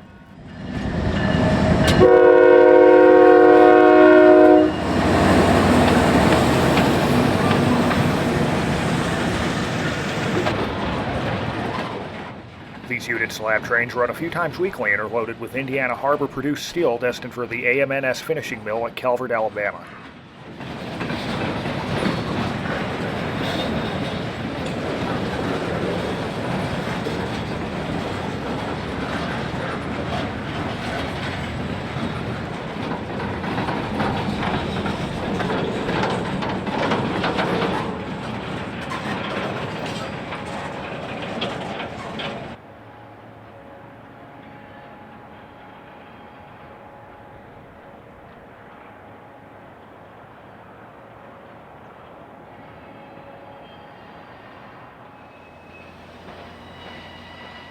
Back on the NS Chicago line at Pine Junction, a short line crew is recrewing an empty slab train led by the NS 4000, the first rebuilt AC 44 C6M, which sports a special blue and gray paint scheme.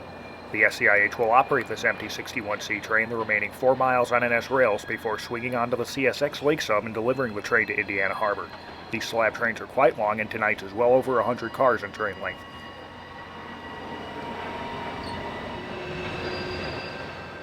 With 2 of the 4 NS units started, the train's air brakes will be recharged before movement, and in the meantime, sunlight will very quickly give way to extreme gloom and mood, perfect conditions for capturing steel mill railroading.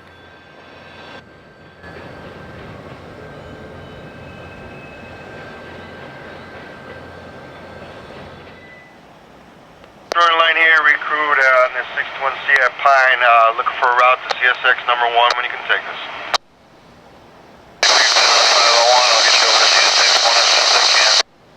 Down and you'll get us over when you can. Thank you, shoreline out. With the NS dispatcher's blessing, the short line gets the empty westbound moving toward the steel mill. When these scenes were shot in September of 2022, common practice had short line crews recrewing and delivering these slab trains in Pine siding, or if the trains were short enough, Main 4 another 1.5 miles west of here. Due to rather recent operational changes at Norfolk Southern, however, these trains now run the railroad's former nickel plate Chicago district out of Fort Wayne into the short line by way of the IHB's East End and Control Point 502. The coke trains, like the one we saw earlier, continue to run the old Conrail Chicago line and are typically handed off in this fashion.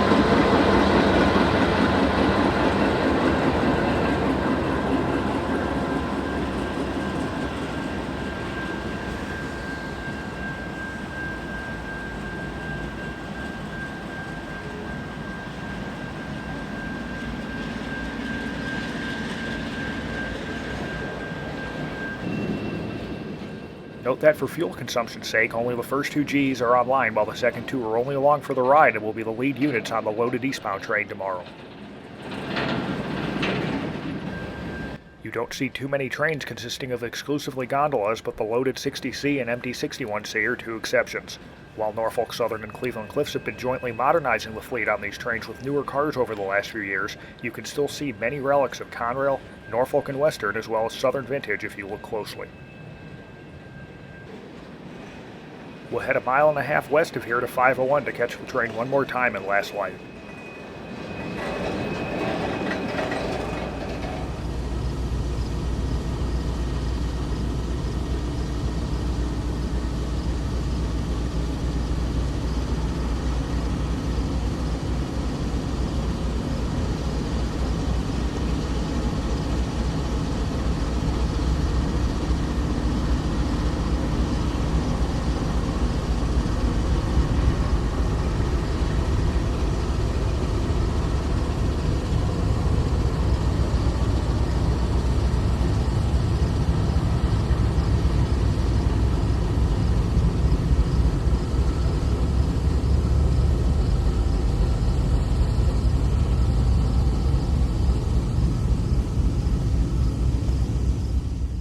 tide is very quickly falling across northwest Indiana and the short line as the empty train gets the clear onto the main for their short run west to the CSX Lake Sub. The old silos of the Lehigh Cement Company can be seen in the background.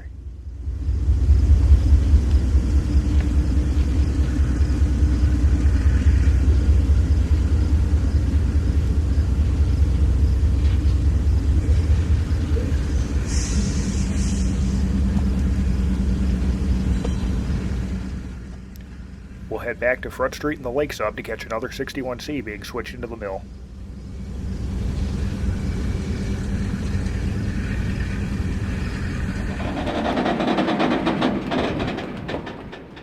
It's a much sunnier September evening as another slab train gets switched into the mill.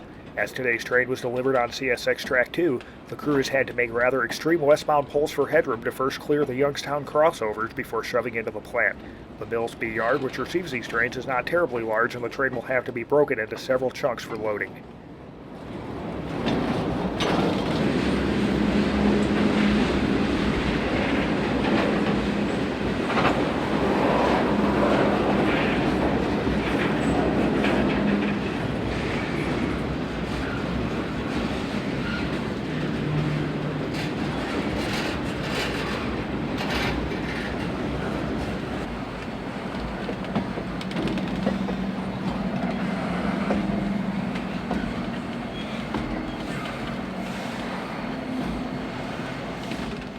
Today's train is also equipped with 4 units on the head end.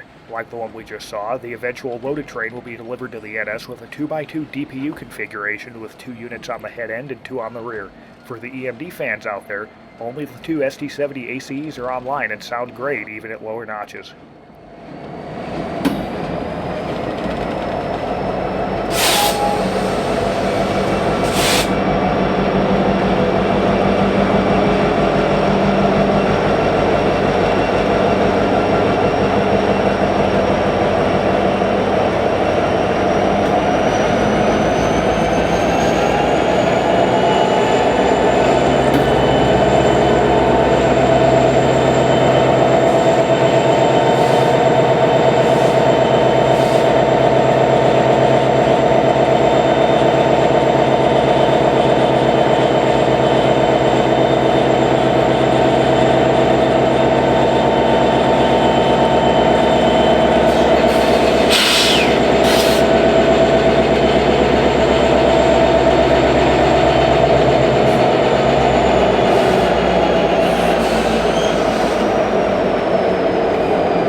The NS-1097 is one of over 230 EMD SD70 ACs on the Norfolk Southern roster and was built in April 2013.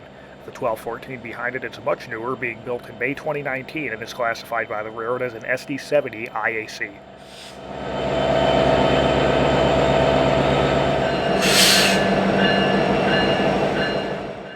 The NS Chicago line just out of frame to the right is slammed with traffic this evening and has trapped us behind several westbounds. At least steel mill railroading never gets old and will even stick around for another pass as the crew doubles into another track in the mill.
bid goodnight to this evening's shortline crew and head back to Pine Junction for a few more trains you can only see in northwest Indiana.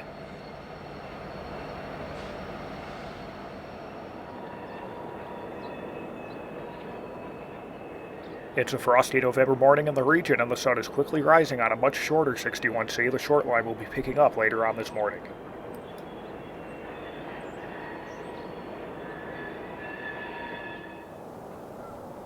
The early morning sun is glowing bright on an eastbound NS train 885, which is an empty coal train that was delivered to the IHB's lakefront yard earlier in the week, emptied and processed into coke.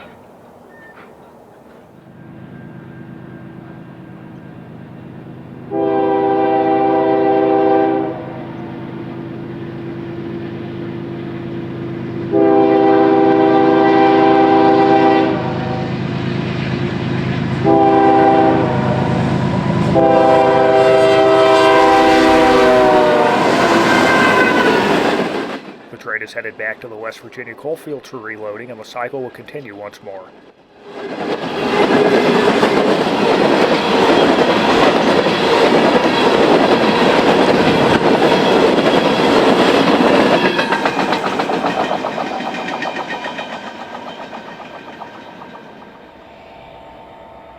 By 11 in the morning, a short line crew is boarded the 61C and will deliver it to the mill.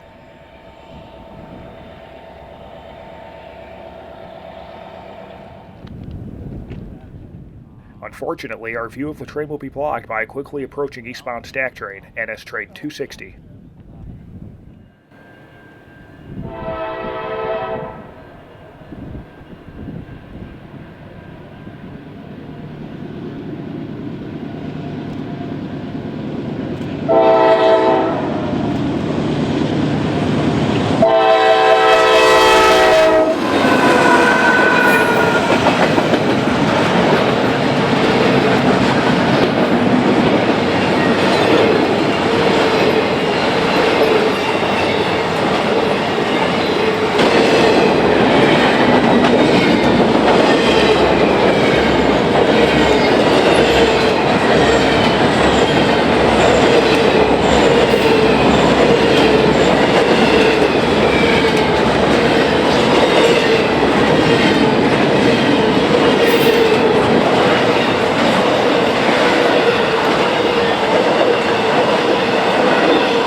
A loaded BO9 steel train off the IHB is next, headed for the finishing mills at New Carlisle.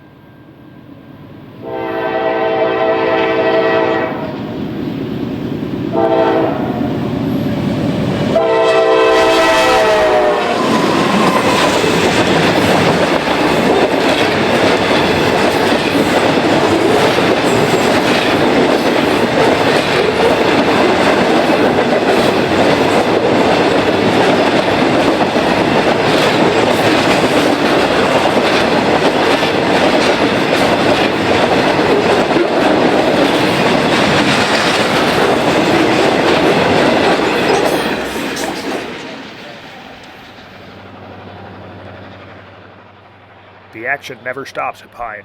Two hopper trains, one being a loaded coal train and the other being an empty coke train off the SCIH, are neck and neck. Well, not really, but still racing east on the Chicago line. The CSX C800 is a trackage rights train that came off the BNSF and is destined for the J.H. Campbell Generating Station at West Olive, Michigan.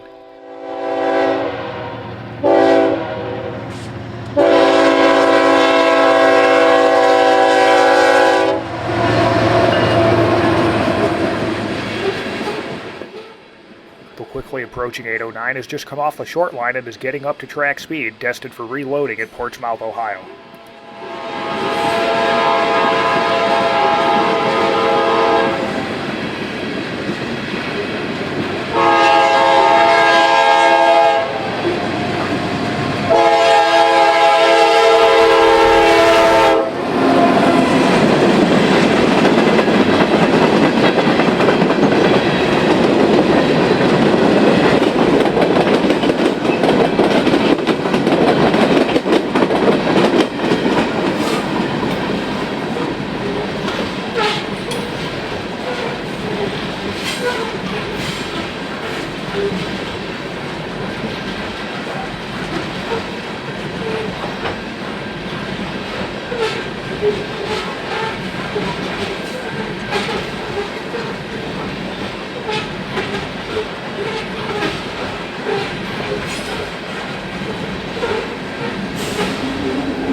A beautiful spring evening at Pine Junction finds another B26 westbound to interchange with the short line at East Chicago, again led by the GP60 pair of NS 7150 and 49. NS 7144 through 50 are their own unique order of GP60 and are equipped with ITCS technology to operate on the Amtrak Michigan line east of Burns Harbor. As a result, the 7 GP60s have been residents of Burns Harbor in northwest Indiana for years and likely will be for a very long time to come.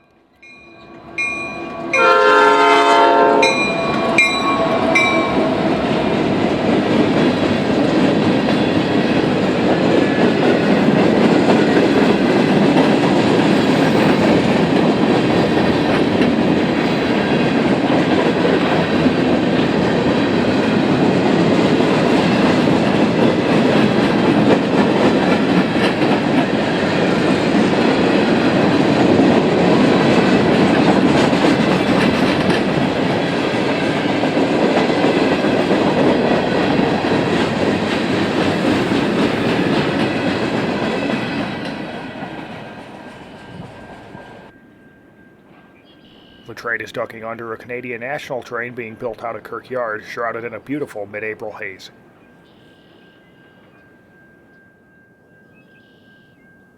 Eastbound stacks are next at Pine. Much like this scene, this evening and the memories around it are all just a haze now.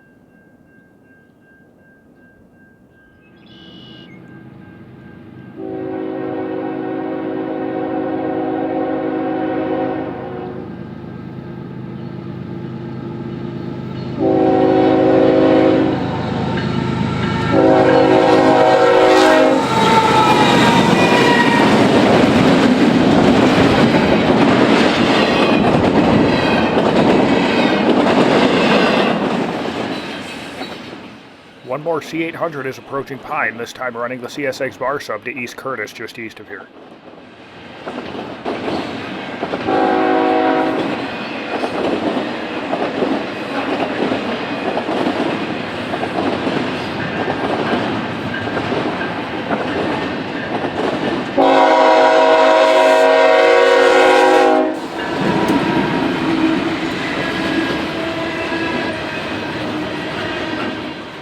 This will bring an end to this look through the TRTR vault of trackside memories, and I'm so grateful that I got to share some of them with you.